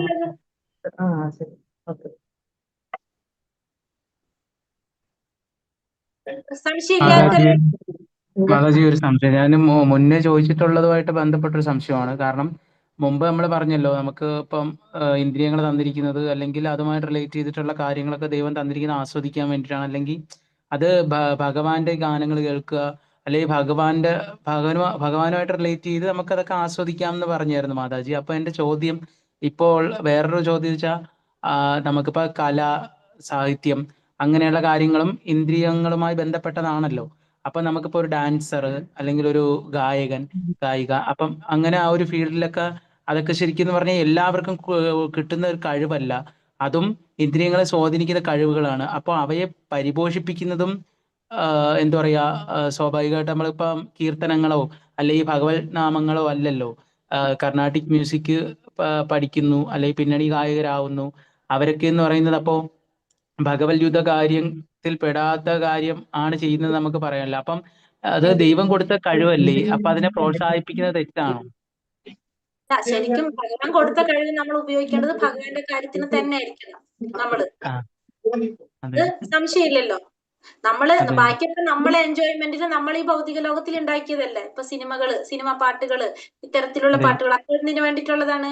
നമ്മളെ എൻജോയ്മെന്റിന് നമ്മൾ നമുക്ക് ആസ്വദിക്കാം. ചെയ്യുന്നതല്ലേ, നമുക്ക് അതെ ആസ്വദിക്കാനല്ലേ. നമ്മളോട് പറഞ്ഞിരിക്കും, നമുക്ക് മനസ്സിലായത് എന്താണ്? നമുക്ക് ഇതൊക്കെ തന്നിരിക്കുന്നത് ഭഗവാന്റെ സേവനത്തിന് വേണ്ടിയിട്ട് ഉപയോഗിക്കാം, ഭഗവാനെ കീർത്തിക്കാൻ വേണ്ടിയിട്ട് ഉപയോഗിക്കാം അല്ലേ. അതെ. മറ്റേതൊക്കെ നമ്മുടേതായ എൻജോയ്മെന്റ് അല്ലേ. അപ്പൊ അത് നമ്മള് ആചരിക്കുന്നതോ അഭ്യസിക്കുന്നതോ തെറ്റാണോ? അപ്പൊ പിന്നെ സംശയമില്ലല്ലോ, ക്ലിയർ ആയില്ലേ പ്രഭുവിനോട്? അല്ല മാതാജി, അപ്പോ എല്ലാവർക്കും അങ്ങനെ കഴിവുകൾ കൊടുക്കുന്നില്ലല്ലോ ഭഗവാൻ. അങ്ങനെ വേറിട്ട് നിൽക്കുന്ന ഇപ്പൊ നമുക്ക് യേശുദാസ് ആയാലും ചിത്ര ആയാലും ഒക്കെ അത് എന്താ പറയാ, അപ്പൊ അവർ ചെയ്യുന്ന ഈ സേവനം അല്ലെങ്കിൽ അവർക്ക് കിട്ടിയ കഴിവ് അവർ പരിപോഷിപ്പിച്ച് അല്ലെങ്കിൽ അവരുടെ ഒരു ജീവിതം അതിനുവേണ്ടി മാറ്റി വെക്കുന്നത്. എനിക്ക് ഭയങ്കര ആഗ്രഹമാണ് ഒരു മ്യൂസിക് പഠിക്കണം അല്ലെങ്കിൽ അങ്ങനെ ചെയ്യണം എന്നൊക്കെ. അപ്പം അത് എന്നെ എൻകറേജ് ചെയ്യാത്ത രണ്ട് പോലെ തരത്തിൽ തോന്നുന്നു. ചെയ്യാം പ്രഭു, അത് രണ്ട് തരത്തിൽ ആ, ചെയ്യാം. അപ്പൊ നമുക്ക് അങ്ങനെ പ്രഭുവിന് ഇപ്പൊ അങ്ങനെ ഒരു കഴിവ് കിട്ടി. പ്രഭു ഈ പറഞ്ഞ ആ, പോലെ തന്നെ നമ്മൾ ഈ ഭൗതിക ലോകത്തില് ഇപ്പൊ നമുക്ക് എല്ലാവരും ഈ പറഞ്ഞ പോലെ തന്നെ ഭഗവാന്റെ പാട്ടുകൾ കേൾക്കാൻ താല്പര്യമുള്ളവരായിരിക്കണം എന്നില്ല. പക്ഷെ നമ്മൾ അതെ, എന്ത് ചെയ്യുന്നു? നമ്മൾ ഈ പറഞ്ഞ പോലെ നമ്മളെ രീതിയിൽ നമ്മൾ പറയാണ്. ഇപ്പൊ നമ്മൾ എന്ത് ചെയ്യും? നമ്മളത് ഒരു പാട്ട് നമ്മളിപ്പോ സിനിമയ്ക്ക് വേണ്ടിയിട്ട് പാടണമെങ്കിൽ പാടി. നമ്മള് അതെ, ഒന്നാമത്തെ ലെവലില് ഭക്തിയോഗത്തിന്റെ 12ാമത്തെ ചാപ്റ്ററിൽ പലതരത്തില് ഭക്തിയുടെ ലെവല് പറയുണ്ടായിരുന്നു നമ്മൾ ചെയ്യാനായിട്ട്. ആ, നമ്മൾ ആ കഴിവ് വെച്ചിട്ട് നമ്മൾ എന്ത് ചെയ്യുന്നു? നമ്മൾ പാട്ട് പാടുന്നു. ആ പാട്ട് ആ, പാടിക്കഴിഞ്ഞാൽ ശരിക്കും നമുക്കറിയാം നമ്മൾ ഭഗവാന് വേണ്ടിയിട്ടാണ് ചെയ്യേണ്ടത് എന്നുള്ളത്. പക്ഷെ അതെ, നമ്മളത് ചെയ്യുന്നില്ലെങ്കിൽ നമുക്ക് അതിൽ നിന്ന് കിട്ടുന്ന പ്രതിഫലം നമുക്ക് എന്ത് ചെയ്യാം? ഭഗവാന്റെ സേവനത്തിന് ഉപയോഗിക്കാം. അപ്പൊ നമ്മൾ ഓ, എന്ത് ചെയ്യാണ്? ഇൻഡയറക്ട്ലി നമ്മൾ അവിടെ എന്ത് തന്നെ ചെയ്തു? ഭഗവത് സേവനം ചെയ്തു. അതെ, നമുക്ക് ഭഗവാൻ ഈ മനസ്സിലായി. പറഞ്ഞ പോലെ എല്ലാവർക്കും ആ കഴിവ് കിട്ടില്ല. പക്ഷെ നമ്മൾ ശരിക്കും അത് ഉപയോഗിക്കേണ്ടത് ഭഗവാന്റെ സേവനത്തിന് തന്നെയാണ് ശരിക്കും നമ്മൾ ചെയ്യേണ്ടത്. പക്ഷെ നമ്മളിവിടെ അത് സാധിക്കുന്നില്ല. അപ്പൊ നമ്മളൊരു ജോലി ചെയ്യാണ്, നമുക്ക് ജീവിക്കാൻ വേണമല്ലോ. അതെ, നമ്മളൊരു അതെ, ജോലിയായിട്ട് ചെയ്യാണ്. പക്ഷെ അപ്പൊ ആ ജോലിയിൽ ഒരു ശതമാനം അല്ലെങ്കിൽ എത്ര പെർസെന്റേജ് നമ്മൾ എന്ത് ചെയ്യണം? അങ്ങനത്തെ കാര്യത്തിന് വേണ്ടി ഉപയോഗിക്കാം. ഓക്കെ, മനസ്സിലായി മാതാജി. അങ്ങനെ ചെയ്താൽ ഫുള്ള് ഫലമില്ലെങ്കിലും നമുക്ക് അതിന്റെ കുറച്ച് കിട്ടുമല്ലോ. അതെ, അതെ. ഹരേ കൃഷ്ണ. ഹരേ കൃഷ്ണ മാതാജി. ഹരിദാസ് ഠാക്കൂറിന്റെ ഒന്നുകൂടെ പറഞ്ഞുതരോ? ഹരിദാസ് ഠാക്കൂർ മുസ്ലിം കുടുംബത്തിലാണ് ജന്മം എടുത്തത്. ഈ ഒരു ജന്മം കിട്ടിയപ്പോൾ അദ്ദേഹത്തിന് ജന്മം എടുക്കേണ്ടി വന്നത് ഒരു മുസ്ലിം കുടുംബത്തിലാണ് ജന്മം എടുത്തത്. പൂർവ്വജന്മത്തില് ചെയ്ത എന്തെങ്കിലും കാരണം കൊണ്ട് അദ്ദേഹം ആ ഒരു കുടുംബത്തിൽ ജന്മം എടുത്തു. പക്ഷെ എന്നിട്ടും ഒരു മുസ്ലിം ആയിട്ട് പോലും അദ്ദേഹം 3 ലക്ഷം തവണ ഹരേ കൃഷ്ണ മഹാമന്ത്രം ജപിച്ചുകൊണ്ടിരുന്ന വ്യക്തിയാണ് അദ്ദേഹം. അപ്പോ അത് കാരണം കൊണ്ട് അദ്ദേഹത്തിന് നാമാചാര്യൻ എന്നുള്ളൊരു പദവി ആര് കൊടുക്കാണ്? ചൈതന്യ മഹാപ്രഭു കൊടുക്കാണ്. 3 ലക്ഷം തവണ ഒരു ദിവസം നാമം ജപിക്കണമെങ്കിൽ ഒന്ന് ആലോചിച്ച് നോക്കിയേ. നമ്മളിവിടെ 16 പ്രാവശ്യം, ഒരു 108 പ്രാവശ്യം നമുക്ക് ചെയ്യാൻ പറ്റുന്നില്ല. അങ്ങനെയുള്ള ആളുകൾ 3 ലക്ഷം തവണ. അപ്പൊ അങ്ങനത്തെ അപ്പൊ അത്രയും അവരൊക്കെ എന്ന് വെച്ചാൽ അസാമാന്യ വ്യക്തികളാണ്. നമ്മൾ ചിന്തിക്കുന്ന പോലത്തെ സാധാരണ വ്യക്തികളല്ലല്ലോ അതൊന്നും. അങ്ങനെ കഴിഞ്ഞോ? സംശയങ്ങൾ എല്ലാവരുടെയും തീർന്നോ? മാതാജി നാളത്തെ ക്ലാസ്സിൽ ഞാൻ കാണത്തില്ല കേട്ടോ. ഹരേ കൃഷ്ണ മാതാജി, സാരില്ല. അപ്പൊ സംശയങ്ങൾ തീർന്നപ്പോ 1 തൊട്ട് 6 വരെ അധ്യായത്തിൽ ആർക്കും ഡൗട്ടുകളൊന്നും ഇല്ല, എല്ലാവർക്കും ക്ലിയർ ആണ്. ഏത് ചോദ്യം ചോദിച്ചാലും കിട്ടും. മാതാജി ഒരു സംശയം ചോദിച്ചോട്ടെ? ആ, ചോദിച്ചോട്ടെ? ചോദിച്ചോ മാതാജി. ആത്മസാക്ഷാത്കാരത്തിന്റെ വിലങ്ങുതടികളെ കുറിച്ച് പറഞ്ഞില്ല, അതെന്താണെന്ന് ഒന്നുകൂടി ഇഷ്ടം. ആസക്തി വിരക്തി എന്താ പറഞ്ഞത്? അതിന്റെ വേർഡ് 2 എണ്ണം. ആസക്തി വിരക്തി എന്താണ് 2 വേർഡ്? ആത്മസാക്ഷാത്കാരത്തിന്റെ പാതയിലെ വിലങ്ങുതടികളെ കുറിച്ച് അതെന്താണ് സംഭവം? അതിന്റെ ആൻസർ എന്താണ്? ആൻസർ അത് കൃത്യമായിട്ട് മനസ്സിലായില്ലായിരുന്നു. അത് ഇങ്ങനെ പറഞ്ഞേക്കണം. ആസക്തി വിരക്തിയാവാനാണ് സാധ്യത എനിക്ക് തോന്നുന്നു. നോക്കിയൊന്നത്. 34-ാമത്തെ. കാരണം ആത്മസാക്ഷാത്കാരം നേടണമെങ്കിൽ എന്ത് വേണം? നമുക്ക് ഒന്നിനോടും കൂടുതൽ ആസക്തി ഉണ്ടാവാൻ പാടില്ല, ഒന്നിനോടും വിരക്തി ഉണ്ടാവില്ല. കാരണം എല്ലാതും ആരോടെ ഉണ്ടാവേണ്ടത്? ഭഗവാനോടാണ് ഉണ്ടാവേണ്ടത്. ഒരാൾ ഈ ആസക്തി വിരക്തികളുടെ അധീനതയിലാവാൻ പാടില്ല എന്നാണ് പറഞ്ഞത്. അതെ, ആസക്തി വിരക്തി. വിരക്തികളുടെ അധീനം. ഒന്നിനോട് നമുക്ക് കൂടുതൽ ആസക്തി ഉണ്ടാവാൻ പാടില്ല, ഒന്നിനോട് നമുക്ക് എന്തുണ്ടാവാൻ പാടില്ല? വിരക്തി ഉണ്ടാവാൻ പാടില്ല. അതാണ് ആത്മസാക്ഷാത്കാരം നേടണമെങ്കിൽ നമ്മൾ എന്ത് വേണം? സമഭാവനയിൽ പോണം. ദേഷ്യം ഉണ്ടാവാനും പാടില്ല, ഇഷ്ടം ഉണ്ടാവാനും പാടില്ല, സുഖം ഉണ്ടാവാനും പാടില്ല, ദുഃഖം രണ്ടും ചിന്തിക്കാൻ പാടില്ല. ഒരേപോലെ പോയാലാണ് ഇതൊക്കെ സാധിക്കാന്ന് ആത്മസാക്ഷാത്കാരം നേടാനായിട്ട്. കഴിഞ്ഞോ സംശയം? ഞാനൊരു കാര്യം സ്റ്റെപ്പ് പറഞ്ഞിട്ടില്ലേ പറഞ്ഞിട്ട് നിസ്സംഗതയിലൂടെ മാതാജിയുടെ വോയിസ് ബ്രേക്ക് ആവണോ? അന്ന് ഒരു 6 സ്റ്റെപ്പ് പറഞ്ഞിട്ടില്ലേ? ധർമ്മയോഗം, ജ്ഞാനയോഗം അങ്ങനെ പറഞ്ഞിട്ട് അത് 6 എണ്ണം എന്നല്ലേ പറഞ്ഞത്? പക്ഷെ അത് 5 എണ്ണല്ലേ കാണുന്നുള്ളൂ. 6 എണ്ണം ഇതിലാ പറഞ്ഞേ? അങ്ങനെ 6 ഗോവണികൾ 6 ഇങ്ങനെ ചോദ്യത്തിൽ അങ്ങനെയാ ഉള്ളത്. പക്ഷെ അത് നമ്മൾ തന്ന സ്റ്റെപ്പ് നോക്കുമ്പോ 5 എണ്ണാണ് കാണുന്നത്. 6 പറഞ്ഞിട്ടില്ല. ആത്മീയ വികസനത്തിന്റെ ഗോവണി എന്നേ പറഞ്ഞിട്ടുള്ളൂ. അതെയാ? 6 പറഞ്ഞോ? ഇല്ല അല്ലേ? ശരിയാണ്. അത് ഞാൻ നോക്കുമ്പോ 5 കണ്ടുള്ളൂ. അപ്പൊ ഞാൻ വിചാരിച്ചു. ഹരേ കൃഷ്ണ. അപ്പൊ നമുക്കൊരു കാര്യം ചെയ്യാം. ഈ ആദ്യത്തെ 6 അധ്യായത്തിന്റെ ജസ്റ്റ് ഒന്ന് സമ്മറി പറഞ്ഞു തരാം. നിങ്ങളൊന്ന് കേട്ടോളൂ എല്ലാവരും. അപ്പൊ അതാണ് ഞാൻ ചോദിച്ചത്. വല്ല സംശയം ഉണ്ടെന്ന്. അപ്പൊ ഇല്ല. അപ്പൊ ഞാൻ ഈ 6 അധ്യായത്തിന്റെ ജസ്റ്റ് 1-ാമത്തെ അധ്യായം തൊട്ട് പറഞ്ഞു പോകാം. നോട്ട് ചെയ്തോളാം. പിന്നെ ഇപ്പൊ ചെയ്യേണ്ട ഇത് കഴിഞ്ഞിട്ട് ലൈവ് ക്ലോസ് ചെയ്തിട്ടില്ല. 1-ാമത്തെ അധ്യായം നമ്മളെ തുടങ്ങുന്നത് അർജുന വിഷാദ യോഗം അല്ല. ഇപ്പൊ ചെയ്യേണ്ട, നിങ്ങളെ സമയം പോകുന്നല്ലാണ്ട്. കാരണം ഞാൻ ഒറ്റ ശ്വാസത്തിൽ വിട്ടുപോകുന്നത് നിങ്ങൾക്ക് ബുദ്ധിമുട്ടായിരിക്കും. അത് കഴിഞ്ഞാൽ ലൈവ് ആണിത്. നോട്ട് ചെയ്ത് വെച്ചാൽ മതി. നിങ്ങൾ ആദ്യത്തെ 6 അധ്യായത്തിന്റെ കിട്ടും. അപ്പൊ നമ്മൾ 1-ാമത്തെ അധ്യായം അർജുന വിഷാദ യോഗം, അല്ലെങ്കിൽ നമ്മൾ പറഞ്ഞു വേറൊരു പേരും കൂടി പറഞ്ഞല്ലോ. അതിനെന്താ പറയുന്നത്? കുരുക്ഷേത്ര യുദ്ധക്കളത്തിലെ സൈന്യ നിരീക്ഷണം. അപ്പൊ അതില് 2 സൈന്യങ്ങൾ തമ്മിലുള്ള യുദ്ധത്തിന് തയ്യാറെടുക്കാണ് പാണ്ഡവരും കൗരവരും തമ്മില്. അപ്പൊ അധ്യായം തുടങ്ങുന്നത് ധൃതരാഷ്ട്ര ചോദ്യത്തോടെയാണ് നമ്മൾ അധ്യായം തുടങ്ങുന്നത് അല്ലെ. അന്ധനായിട്ടുള്ള രാജാവായിട്ടുള്ള ധൃതരാഷ്ട്ര സഞ്ജയനോട് ചോദിക്കുന്നതാണ്, ധർമ്മക്ഷേത്രേ കുരുക്ഷേത്രേ സമവേത യുത്സവഃ മാമക പാണ്ഡവാശ്ചൈവ കിമകുർവത സഞ്ജയ. ആ യുദ്ധഭൂമിയില്, ധർമ്മഭൂമിയായിട്ടുള്ള കുരുക്ഷേത്ര യുദ്ധഭൂമിയില് ഒന്നിച്ചു കൂടിയിട്ടുള്ള എന്റെ മക്കളും പാണ്ഡവരും എന്ത് ചെയ്തു എന്നാണ് അദ്ദേഹം ചോദിക്കുന്നത്. അങ്ങനെ പിന്നെ ദുര്യോധനന്റെ നിരീക്ഷണത്തെ കുറിച്ചാണ് പിന്നെ പറയുന്നത്. ദ്രോണാചാര്യർക്ക് പറഞ്ഞു കൊടുക്കുന്നതായിട്ടാണ് ആ സൈന്യത്തിന്റെ നിരീക്ഷണത്തെ കുറിച്ച്. തന്റെ സൈന്യത്തിൽ ആരൊക്കെയാണുള്ളതെന്നും പാണ്ഡവരുടെ സൈന്യത്തിൽ ആരൊക്കെയുണ്ടെന്നുള്ളതും മഹായോദ്ധാക്കളെ കുറിച്ചൊക്കെ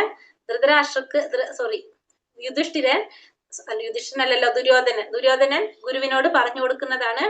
അതിനുശേഷം അർജുനൻ ഭഗവാനോട് അഭ്യർത്ഥിക്കാണ് 2 സൈന്യത്തിന്റെ നടുക്ക് കൊണ്ട് ആ രഥം നിർത്തിത്തരാൻ. കാരണം ആ 2 സൈന്യത്തിന്റെ നടുക്ക് കൊണ്ട് നിർത്തിയിട്ട് ആരൊക്കെയാണ് എനിക്ക് നമുക്ക് യുദ്ധത്തിനെതിരെ വന്നിരിക്കുന്നത്, യുദ്ധം ചെയ്യാനായിട്ട് ആരൊക്കെയാ വന്നിരിക്കുന്നതെന്ന് കാണാൻ വേണ്ടിയിട്ട്.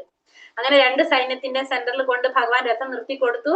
ആ നിർത്തി കൊടുത്തപ്പോ ബന്ധുക്കളെ കണ്ടപ്പോ അർജുനന്റെ വിഷാദമാണ് പിന്നെ അവിടെ കാണുന്നത് നമ്മൾ. അർജുനൻ യുദ്ധത്തിൽ തന്റെ ബന്ധുക്കളെയും ഗുരുക്കന്മാരെയും സുഹൃത്തുക്കളെയും ഒക്കെ കണ്ടപ്പോ, യുദ്ധത്തിനായിട്ട് നിൽക്കുന്നവരെ കണ്ടപ്പോ വളരെയധികം ദുഃഖിച്ച് ശരീരം വിറയ്ക്കുന്നതായിട്ടും മനസ്സ് തളരുന്നതായിട്ടൊക്കെ പറഞ്ഞു. കയ്യിലിരിക്കുന്ന ഗാണ്ഡീവം കയ്യിൽ നിന്ന് വഴുതി വീണതായിട്ട് പറഞ്ഞു. അങ്ങനെ യുദ്ധം ചെയ്യാനായിട്ട് താല്പര്യമില്ലാതെ അർജുനൻ ഭഗവാന്റെ മുന്നിൽ വാദങ്ങൾ ഉന്നയിക്കുകയാണ്. എന്തൊക്കെയാ പറഞ്ഞത്? ബന്ധുക്കളെ കൊല്ലുന്നത് പാപമാണെന്ന് പറഞ്ഞു, കുടുംബത്തിന്റെ ധർമ്മം നശിച്ചു പോകുന്നു പറഞ്ഞു, സമൂഹത്തിൽ അധർമ്മം വർദ്ധിക്കുന്നു പറഞ്ഞു, സ്ത്രീകൾ വഴിപിഴച്ചു പോകും, പിന്നെ പിതൃകർമ്മം ചെയ്യാനായിട്ട് ആളില്ലാതെ അതിന്റെ ദോഷങ്ങളൊക്കെ അനുഭവിക്കേണ്ടി വരുമെന്ന് പറഞ്ഞിട്ട് അർജുനൻ ഭഗവാന്റെ മുന്നിൽ കുറെ വാദങ്ങളൊക്കെ വെക്കും. അങ്ങനെ ഇതൊക്കെ പറഞ്ഞ് ലാസ്റ്റ് അർജുനൻ എന്താണ്, തന്റെ വില്ല് ഗാണ്ഡീവം താഴെ വെച്ചിട്ട് യുദ്ധം ചെയ്യാൻ പറ്റില്ല എന്ന് പറഞ്ഞിട്ട് ആ രഥത്തില് വിഷമിച്ച് താഴെ ഇരിക്കുന്നതായിട്ടാണ് നമ്മുടെ 1-ാമത്തെ അധ്യായം അവസാനിപ്പിക്കുന്നത് അല്ലെ. 1-ാമത്തെ അധ്യായം. അപ്പൊ അതിൽ നമുക്ക് മെയിൻ ആയിട്ട് മനസ്സിലായ അതിൽ പ്രധാനപ്പെട്ട ആശയം എന്ന് പറയുന്നത് എന്താണ്? നമ്മള് ജീവിതത്തില് ധർമ്മം, ബന്ധം, വികാരം, ഈ 3 കാര്യങ്ങള് ഇത് തമ്മിലുള്ള സംഘർഷം നമുക്ക് എങ്ങനെയാണ് നമ്മളെ തളർത്തിക്കളയും. നമ്മള് ബന്ധത്തിന്റെ പിന്നാലെ, ധർമ്മത്തിന്റെ പിന്നാലെ, വികാരത്തിന്റെ പിന്നാലെ, ഈ 3 കാര്യങ്ങൾ തമ്മിൽ എന്താണിത്? ഭയങ്കര സംഘർഷത്തിലാണ് ഈ സംഭവങ്ങൾ. ഇത് നമ്മളെ ജീവിതത്തില് നമ്മളെ തളർത്തി കളയുന്നതായിട്ടാണ് നമുക്ക് അർജുനനിലൂടെ നമുക്ക് മനസ്സിലാക്കാനായിട്ട് സാധിക്കുന്നത്. അതാണ് ഈ അധ്യായം അർജുന വിഷാദ യോഗം, 1ാമത്തെ അധ്യായം. ക്ലിയർ അല്ലേ? 2ാമത്തെ അധ്യായത്തിലേക്ക് കടക്കുമ്പോ നമ്മള് 2ാമത്തെ അധ്യായം ഗീതാ വിഷയ സംഗ്രഹം. അപ്പൊ അർജുനനെ ഭഗവാൻ വഴക്ക് പറയാണ് യുദ്ധം ചെയ്യാനായിട്ട് താല്പര്യമില്ല എന്ന് പറഞ്ഞതിന്റെ അടിസ്ഥാനത്തില്. അപ്പൊ അർജുനൻ ഭഗവാന്റെ മുന്നിൽ ശരണാഗതി പ്രാപിക്കുകയാണ്. കാരണം മുഴുവനും ആശയക്കുഴപ്പത്തിലാണ് അർജുനൻ. അപ്പൊ അതുകൊണ്ട് അതിൽ നിന്ന് രക്ഷപ്പെടാനായിട്ട് ഭഗവാനോട് പറയാണ്, എന്നെ അതിൽ നിന്ന് രക്ഷപ്പെടുത്തണം, ഞാൻ എന്നെ ശിഷ്യനായിട്ട് സ്വീകരിച്ച് എന്നെ ശരിയായ മാർഗം എനിക്ക് കാണിച്ചു തരാനായിട്ടാണ് ഭഗവാന്റെ അടുത്ത് അർജുനൻ പറയുന്നത്. അങ്ങനെ ഭഗവാന്റെ മുന്നില് ശരണാഗതി പ്രാപിക്കുകയാണ് അർജുനൻ. അപ്പൊ ഭഗവാൻ ആദ്യം തന്നെ എന്താ പറഞ്ഞു കൊടുക്കുന്നത്? ആത്മാവിന്റെ സ്വഭാവത്തെ കുറിച്ച് പറഞ്ഞു കൊടുക്കാണ്. കാരണം ആത്മാവെന്ന് പറയുന്നത് ഒരിക്കലും നശിക്കുന്നതല്ല, ജനിക്കുന്നുമില്ല, മരിക്കുന്നുമില്ല. ശരീരം മാത്രമാണ് നശിക്കുന്നത്. ആത്മാവിന് ഒരിക്കലും നാശം സംഭവിക്കുന്നില്ല, അതിനാരെയും കൊല്ലാനും സാധിക്കില്ല, അതൊട്ട് മരിക്കുന്നുമില്ല, അത് ശാശ്വതനായിട്ടുള്ളതാണെന്നാണ് ആദ്യം പറഞ്ഞു കൊടുക്കുന്നത്. നീ ആരാണ്? നീ ശരീരമല്ല, ആത്മാവാണെന്നാണ് ആദ്യം ഭഗവാൻ പറഞ്ഞു കൊടുക്കുന്നത്. അതിനുശേഷം അർജുനനോട് ഭഗവാൻ പറയുന്നു, നീ ആരാണ്? നീ ഒരു ക്ഷത്രിയനാണ്. ക്ഷത്രിയന്റെ ധർമ്മം എന്ന് പറയുന്നത് യുദ്ധം ചെയ്യാന്നുള്ളതാണ് ക്ഷത്രിയ ധർമ്മം. ആ ക്ഷത്രിയ ധർമ്മം അനുസരിച്ച് നീ പ്രവർത്തിക്കണം. അതിന്റെ ഫലത്തിൽ നീ ഒരിക്കലും എന്ത് ചെയ്യാൻ പാടില്ല? ആശങ്കപ്പെടാൻ പാടില്ല എന്ന് ഭഗവാൻ പറഞ്ഞു കൊടുക്കുന്നു. ഇനി അതിനുശേഷം കർമ്മയോഗത്തിനെ കുറിച്ച് പറഞ്ഞു കൊടുക്കാണ്. അപ്പൊ ഫലത്തിൽ ആശയില്ലാതെയായിരിക്കണം നമ്മൾ കർമ്മം ചെയ്യേണ്ടത്. കൂടെ കർമ്മം ചെയ്യണം. ആ കർമ്മത്തിന്റെ ഫലം ആർക്ക് സമർപ്പിക്കണം? ഭഗവാന് സമർപ്പിച്ചുകൊണ്ട് ഫലത്തിൽ ആസക്തി ഇല്ലാതെ ചെയ്യണം എന്നാണ് ഭഗവാൻ ഇവിടെ അർജുനന് പറഞ്ഞു കൊടുക്കുന്നത്. അതിനുശേഷം പറഞ്ഞു കൊടുത്തു, അതിലെന്താണ്? നമ്മൾ സമബുദ്ധിയോടുകൂടി പ്രവർത്തിക്കണം. നമ്മൾ അതിന്റെ കർമ്മത്തിന്റെ ഫലത്തെ കുറിച്ച് ഒരിക്കലും ചിന്തിക്കരുത്. ചിലപ്പോ വിജയമായിരിക്കാം, ചിലപ്പോ പരാജയമായിരിക്കാം. അതുകൊണ്ട് നമ്മള് വിജയമാണോ പരാജയമാണെന്നോ, ലാഭമാണോ നഷ്ടമാണോ, സുഖമാണോ ദുഃഖമാണോ എന്ന് നമ്മൾ നോക്കരുത്.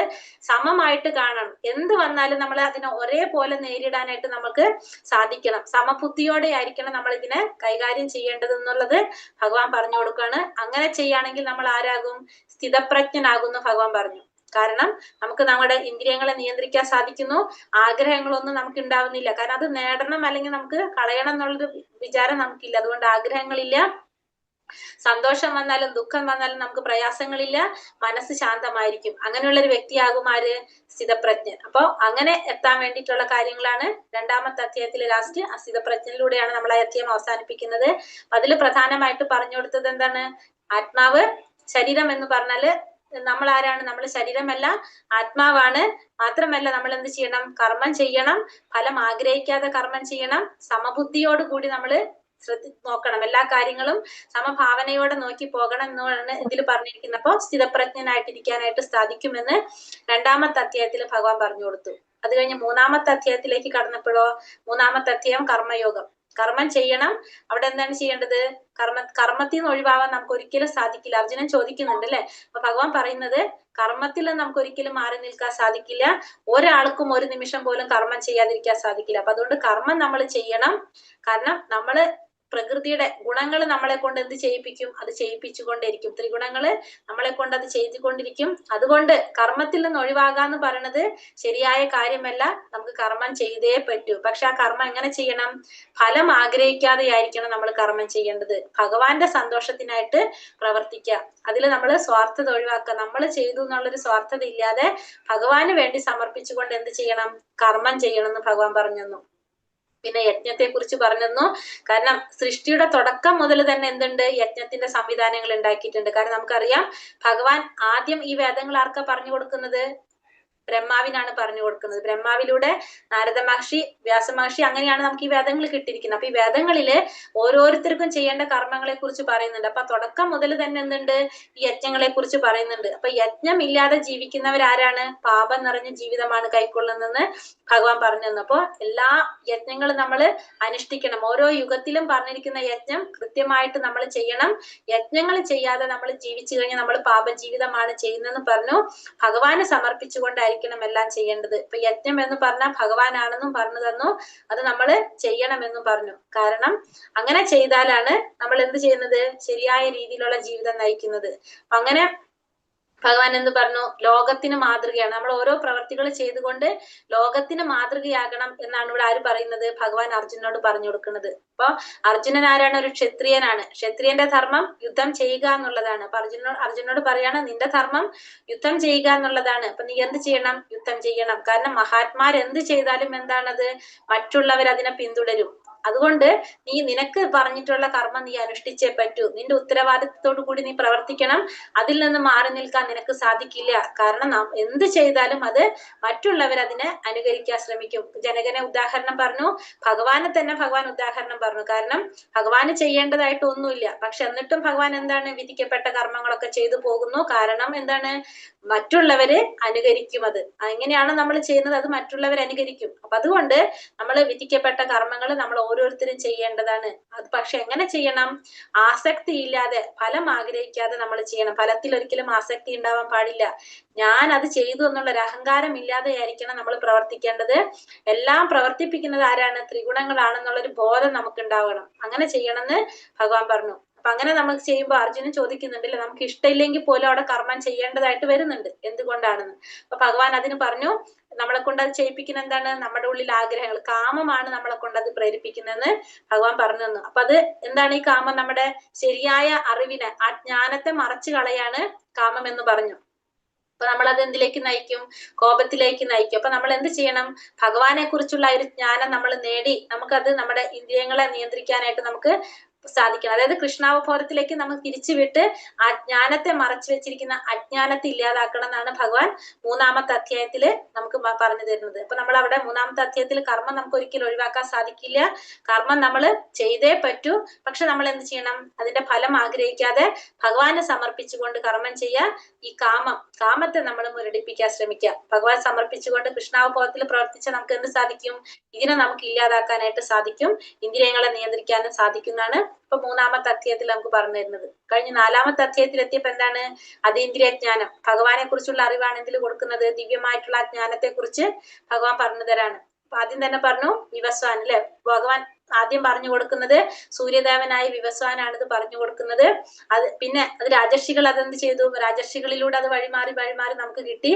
പക്ഷെ പിന്നീട് അതിനെന്ത് സംഭവിച്ചു? നഷ്ടം സംഭവിച്ചു. അപ്പൊ ഭഗവാൻ അർജുനനെ തെരഞ്ഞെടുത്തു. കാരണം അർജുനൻ ആരാണ്? ഭഗവാന്റെ ഭക്തനാണ്. ഭക്തനായതുകൊണ്ട് ഭഗവാന് അർജുനനെ തെരഞ്ഞെടുത്തു. അതിനുശേഷം ഭഗവാന്റെ അവതാരത്തെ കുറിച്ച് പറയുന്നുണ്ട്.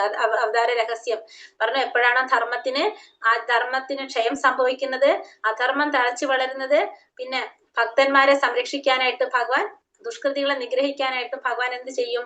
ഓരോ യുഗത്തിലും ഭഗവാൻ അവതരിക്കുന്നു പറഞ്ഞു ഭഗവാൻ. അപ്പൊ മെയിൻ ലക്ഷ്യം എന്താണ്? ഭക്തരെ രക്ഷിക്കുക, ധർമ്മത്തെ സ്ഥാപിക്കുക എന്നുള്ളതാണ് ഭഗവാന്റെ ലക്ഷ്യം. അപ്പൊ അങ്ങനെ ഓരോ യുഗത്തിലും ഭഗവാൻ അവതരിക്കും എന്നുള്ളത് ഭഗവാൻ അർജുനന് പറഞ്ഞു കൊടുത്തു.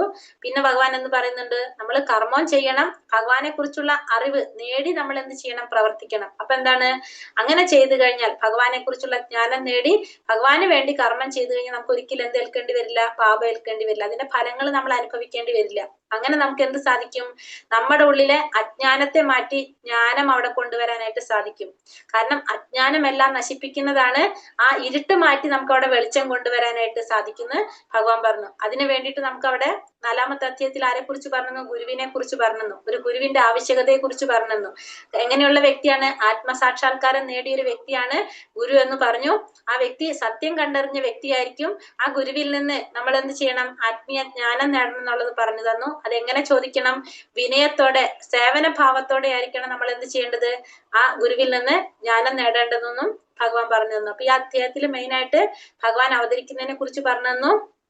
ജ്ഞാനം നേടേണ്ട ആവശ്യകതയെ കുറിച്ച് പറഞ്ഞു. അത് ആരിൽ നിന്ന് എങ്ങനെ നേടണമെന്നും കൂടി നമുക്ക് പറഞ്ഞു തന്നിട്ടാണ് എന്ത് വരുന്നത്? ആ അധ്യായം നമ്മൾ അവസാനിപ്പിച്ചത്. അത് കഴിഞ്ഞ് 5-ാമത്തെ അധ്യായത്തിലേക്ക് കടന്നപ്പോഴോ കർമ്മ സന്യാസ യോഗം. കർമ്മം ഉപേക്ഷിക്കുന്നതാണോ ചെയ്യുന്നതാണോ നല്ലതെന്നാണ് അർജുനൻ ചോദിച്ചത് അല്ലെ. അപ്പൊ ഭഗവാൻ എന്താ പറഞ്ഞത്? കർമ്മം ചെയ്യണം, രണ്ടും നല്ലത് തന്നെയാണ്. പക്ഷെ എങ്ങനെ വേണം ചെയ്യാനായിട്ട് എന്ന് പറഞ്ഞു? ആസക്തി ഇല്ലാതെ നമ്മൾ എന്ത് ചെയ്യണം? കർമ്മം ചെയ്യണം എന്ന് പറഞ്ഞു. കാരണം നമ്മൾ ചെയ്യുന്നു എന്നുള്ളൊരു ഭാവത്തിൽ നമ്മൾ ചെയ്യാൻ പാടില്ല. എല്ലാം ഭഗവാന് വേണ്ടി സമർപ്പിച്ചിട്ടായിരിക്കണം നമ്മൾ എന്ത് ചെയ്യേണ്ടത്? കർമ്മം ചെയ്യേണ്ടത്. അതാണ് യഥാർത്ഥത്തിലുള്ള സന്യാസം എന്ന്. പരിത്യാഗം എന്ന് വെച്ചാല് കർമ്മം ചെയ്യുന്നു, പക്ഷെ അതിന്റെ ഫലത്തിൽ ഒരിക്കലും നമുക്ക് എന്തില്ല? ആസക്തി ഇല്ല. ഞാനാണ് ആ ചെയ്തെന്നുള്ളൊരു അഹങ്കാരം നമുക്ക് ഉണ്ടാവില്ല. അങ്ങനെയാണ് അങ്ങനെ ചെയ്യേണ്ടത്? കർമ്മം ചെയ്യേണ്ടത്. അങ്ങനെ നമ്മുടെ ആഗ്രഹങ്ങളും അഹങ്കാരം ഒക്കെ വിട്ടു കഴിഞ്ഞ് നമുക്ക് എന്ത് ലഭിക്കും? സ്വാഭാവികമായിട്ടും നമുക്ക് മനഃശാന്തി ലഭിക്കും. അങ്ങനെയാണ് ആ ഭഗവാൻ ഭഗവാനാണ് എല്ലാത്തിന്റെയും നാഥൻ, ഭഗവാനാണ് എല്ലാത്തിന്റെയും അധിപതി, ഭോക്താവ്, എല്ലാവരുടെ ഭോക്താവ് ഭഗവാനാണ്, ദേവന്മാരുടെ അധിപൻ ഭഗവാനാണ്, നിയന്താവ് ഭഗവാനാണെന്ന് മനസ്സിലാക്കി കഴിഞ്ഞാൽ അവർക്ക് എന്താണ് ശാന്തി സമാധാനം ലഭിക്കുന്നുള്ളതാണ് 5-ാമത്തെ അധ്യായത്തില് മെയിൻ ആയിട്ട് പറഞ്ഞത്. അപ്പൊ കർമ്മം ഒരിക്കലും നമ്മൾ ഉപേക്ഷിക്കാൻ പാടില്ല, അത് നമ്മൾ ചെയ്യുക തന്നെ വേണം. പക്ഷെ അതെങ്ങനെ ചെയ്യണം? ആസക്തി ഇല്ലാതെ ഭഗവാന് സമർപ്പിച്ചുകൊണ്ട് വേണം നമ്മൾ ചെയ്യേണ്ടത്. അങ്ങനെ ചെയ്ത് ഭഗവാനെ ശരിയായ രീതിയിൽ മനസ്സിലാക്കുകയാണെങ്കിൽ നമുക്ക് എന്ത് കിട്ടും? ശാന്തി ലഭിക്കുന്നതാണ് ആ അധ്യായത്തിൽ നമുക്ക് പറഞ്ഞു തരുന്നത്. 6-ാമത്തെ അധ്യായത്തിലോ യോഗിയെ കുറിച്ചാണ് പറഞ്ഞത്. യഥാർത്ഥ യോഗി ആരാണ്, എങ്ങനെയാണ് യോഗ പരിശീലനം ചെയ്യേണ്ടതെന്നുള്ളതാണ് 6-ാമത്തെ അധ്യായത്തിൽ നമുക്ക് പറഞ്ഞു തരുന്നത്. കർമ്മത്തിന്റെ ഫലം ഉപേക്ഷിച്ച് കർമ്മം ചെയ്യുന്നവനാണ് ആര്? യഥാർത്ഥ യോഗി. അയാൾ തന്നെയാണ് ആര്? സന്യാസി എന്ന് പറഞ്ഞു. അപ്പൊ സന്യാസിയുടെ യോഗിയുടെ ലക്ഷ്യം എപ്പോഴും എന്താണ്? ഒന്ന് തന്നെയാണ്. ഫലത്തില് ആഗ്രഹമില്ല, കർമ്മം ചെയ്യുന്നു എന്ന് മാത്രം. അപ്പൊ അത് ചെയ്യാനായിട്ട് ഭഗവാൻ എന്ത് പറഞ്ഞു? ഇവിടെ മനസ്സിനെ നിയന്ത്രിക്കണം എന്ന് പറഞ്ഞു. മനസ്സ് നിയന്ത്രിക്കണം, അതിലൂടെ നമ്മൾ എന്ത് ചെയ്യണം? ഇന്ദ്രിയങ്ങളെ നിയന്ത്രിക്കണം, ഭക്ഷണം നിയന്ത്രിക്കണം, ഉറക്കം നിയന്ത്രിക്കണം എന്നൊക്കെ പറഞ്ഞു. അപ്പോ അർജുനൻ ഭഗവാനോട് പറഞ്ഞു മനസ്സിനെ നിയന്ത്രിക്കാൻ ബുദ്ധിമുട്ടാണ്, അത് എളുപ്പത്തിൽ സാധിക്കുന്നില്ല എന്ന് പറഞ്ഞപ്പോ എന്ത് പറഞ്ഞു? അഭ്യാസത്തിലൂടെയും നിസ്സംഗതയിലൂടെയും നമുക്കത് സാധിക്കുമെന്ന് ഭഗവാൻ പറഞ്ഞു തന്നു. അപ്പോ അത് ചെയ്യേണ്ട രീതികളൊക്കെ കുറിച്ച് പറഞ്ഞു. അഷ്ടാംഗ യോഗ പ്രാക്ടീസ് ചെയ്യണതിനെ കുറിച്ചൊക്കെ അവിടെ പറഞ്ഞിട്ടുണ്ടായിരുന്നു. ഇരിക്കുന്ന ഇരിപ്പിടം എങ്ങനെയായിരിക്കണം, ശുദ്ധമായ സ്ഥലത്തിരിക്കണം എന്നും, ഇരിക്കുന്ന ഒരു പോസ്റ്റർ എങ്ങനെയായിരിക്കണം എന്നും, എഴുത്ത് നേർരേഖയിൽ വെച്ചിട്ട് ശരീരം ഇതൊക്കെ നേരെ പിടിച്ചിട്ട് വേണം ഇരിക്കാനായിട്ട്. മനസ്സ് ഭഗവാന്റെ ശ്രദ്ധ കേന്ദ്രീകരിപ്പിക്കണം. അങ്ങനെ നമുക്ക് ഇന്ദ്രിയങ്ങളെ നിയന്ത്രിച്ച് കൊണ്ടുവരാനായിട്ട് സാധിക്കുന്നു പറഞ്ഞു. അപ്പൊ അർജുനൻ ചോദിച്ചു, ഇതൊക്കെ ചെയ്തിട്ടും നമുക്ക് എന്ത് സാധിച്ചില്ല? പൂർണ്ണത നേടാൻ സാധിച്ചില്ലെങ്കിൽ അവരുടെ അവസ്ഥ എന്താണ്? കാരണം അർജുനൻ പറഞ്ഞു മനസ്സിനെ നിയന്ത്രിക്കാൻ ബുദ്ധിമുട്ടാണ്, അത് എളുപ്പത്തിൽ സാധിക്കില്ല എന്ന് പറഞ്ഞു. അപ്പൊ ഭഗവാൻ അത് സമ്മതിച്ചു. പക്ഷെ ഭഗവാൻ പറഞ്ഞു പരിശീലനത്തിലൂടെ നിനക്കത് സാധിക്കുമെന്ന് പറഞ്ഞു. പക്ഷെ എന്നാലും നടന്നില്ലെങ്കിലോ എന്നുള്ള രീതിയിൽ അർജുനൻ ചോദിക്കുന്നുണ്ട്. ഒന്ന് ചോദിക്കുന്നത്, ഇതൊക്കെ ചെയ്തു, നമ്മൾ നാമം ജപിച്ചു, ഭഗവത്ഗീത പഠിച്ചു, ഭാഗവതം പഠിച്ചു, എന്നിട്ടും നമുക്ക് എന്ത് സാധിക്കുന്നില്ല? അതിൽ തുടർന്ന് പോകാൻ സാധിക്കുന്നില്ല. അപ്പൊ അങ്ങനെ കുറച്ച് ചെയ്തു, പക്ഷെ നമ്മൾ നിർത്തി. അങ്ങനെയുള്ളവർക്ക് എന്ത് സംഭവിക്കും? പിന്നെ യോഗിയുടെ ലെവലിൽ എത്തിയിട്ടും വീണുപോയി. അങ്ങനെയുള്ളവർക്ക് എന്ത് സംഭവിക്കും? അപ്പൊ ഭഗവാൻ എന്ത് പറഞ്ഞു? ആദ്യത്തെ കൂട്ടരെ കുറിച്ച് നമുക്ക് പറഞ്ഞു തന്നു, എങ്ങനെ വേണമെന്ന് പറഞ്ഞു. അങ്ങനെയുള്ളവര് ധർമ്മബോധമുള്ളവരുടെ കുടുംബത്തില്, വൈഷ്ണവ കുടുംബത്തില്, ബ്രാഹ്മണരുടെ കുടുംബത്തില് ജന്മം എടുത്തുകൊണ്ട് അവർക്ക് എന്ത് സാധിക്കും? വീണ്ടും അവിടുത്തെ സൗകര്യങ്ങൾ ഉപയോഗിച്ചുകൊണ്ട് അവർക്ക് കൃഷ്ണാവബോധത്തിലേക്ക് മുന്നിലേക്ക് പോകാൻ സാധിക്കും. ഒരു യോഗിയാണെങ്കിലോ ഗോസ്വാമിമാരുടെ കുടുംബത്തിലോ ആചാര്യന്മാരുടെ കുടുംബത്തിലോ ജന്മം എടുത്തുകൊണ്ട് ജീവിതത്തിന്റെ ആരംഭം മുതൽ തന്നെ അവർക്ക് എന്ത് ചെയ്യാൻ സാധിക്കും? അവിടെ കൃഷ്ണാവബോധത്തിൽ പ്രവർത്തിക്കാനായിട്ട് സാധിക്കും എന്ന് പറഞ്ഞു. അപ്പൊ വീണ്ടും അവർക്ക് അടുത്തൊരു ജന്മം, നല്ലൊരു ജന്മം എടുത്തുകൊണ്ട് അവർക്ക് അത് തുടങ്ങാൻ സാധിക്കും എന്നുള്ളത് ഭഗവാൻ അവിടെ ക്ലിയർ ആയിട്ട് പറഞ്ഞു തന്നു. അപ്പൊ ഭഗവാൻ ഇവിടെ പറഞ്ഞു തന്നാണ് ഏറ്റവും ഭക്തിയോഗമാണ് ഏറ്റവും ശ്രേഷ്ഠമായിട്ടുള്ളതെന്ന് പറഞ്ഞു. ബാക്കി എല്ലാ യോഗങ്ങളും ഏതിലേക്കാണ് എത്തിക്കുന്നത്? ആ ഭക്തിയോഗത്തിലേക്കാണ് എത്തിക്കുന്നത്. നമ്മൾ എന്ത് ചെയ്യണം? മനസ്സിനെ നിയന്ത്രിച്ച് നമ്മൾ ധ്യാനത്തിലൂടെ നമ്മളെ ഇന്ദ്രിയങ്ങളെ നിയന്ത്രിച്ച് കൊണ്ടുവരാന്നുള്ളതാണ്. ഈ അഷ്ടാംഗ യോഗയെ കുറിച്ചാണ് അതിൽ പറഞ്ഞത്. അതുകൊണ്ടാണ് മനസ്സിനെ നിയന്ത്രിക്കുന്നതിനെ കുറിച്ച് പറയുന്നത്. എന്നിട്ട് ഭഗവാൻ പറഞ്ഞിട്ടുണ്ടായിരുന്നു, കലിയുഗത്തില് ഇതിനേക്കാളും ഏറ്റവും എളുപ്പം എന്താണ്? ഭഗവാന്റെ ഭക്തിയോഗം പ്രാക്ടീസ് ചെയ്യുക. അതായത് കൃഷ്ണാവബോധമാണ് ഏറ്റവും ശ്രേഷ്ഠമായത്. ഇതൊക്കെ ചെയ്യാനായിട്ട് കുറച്ച് ബുദ്ധിമുട്ടാണെന്നും കൂടി നമുക്ക് പറഞ്ഞു തന്നു. ഹരേ കൃഷ്ണ. അപ്പൊ ഇതാണ് 6 അധ്യായത്തിന്റെ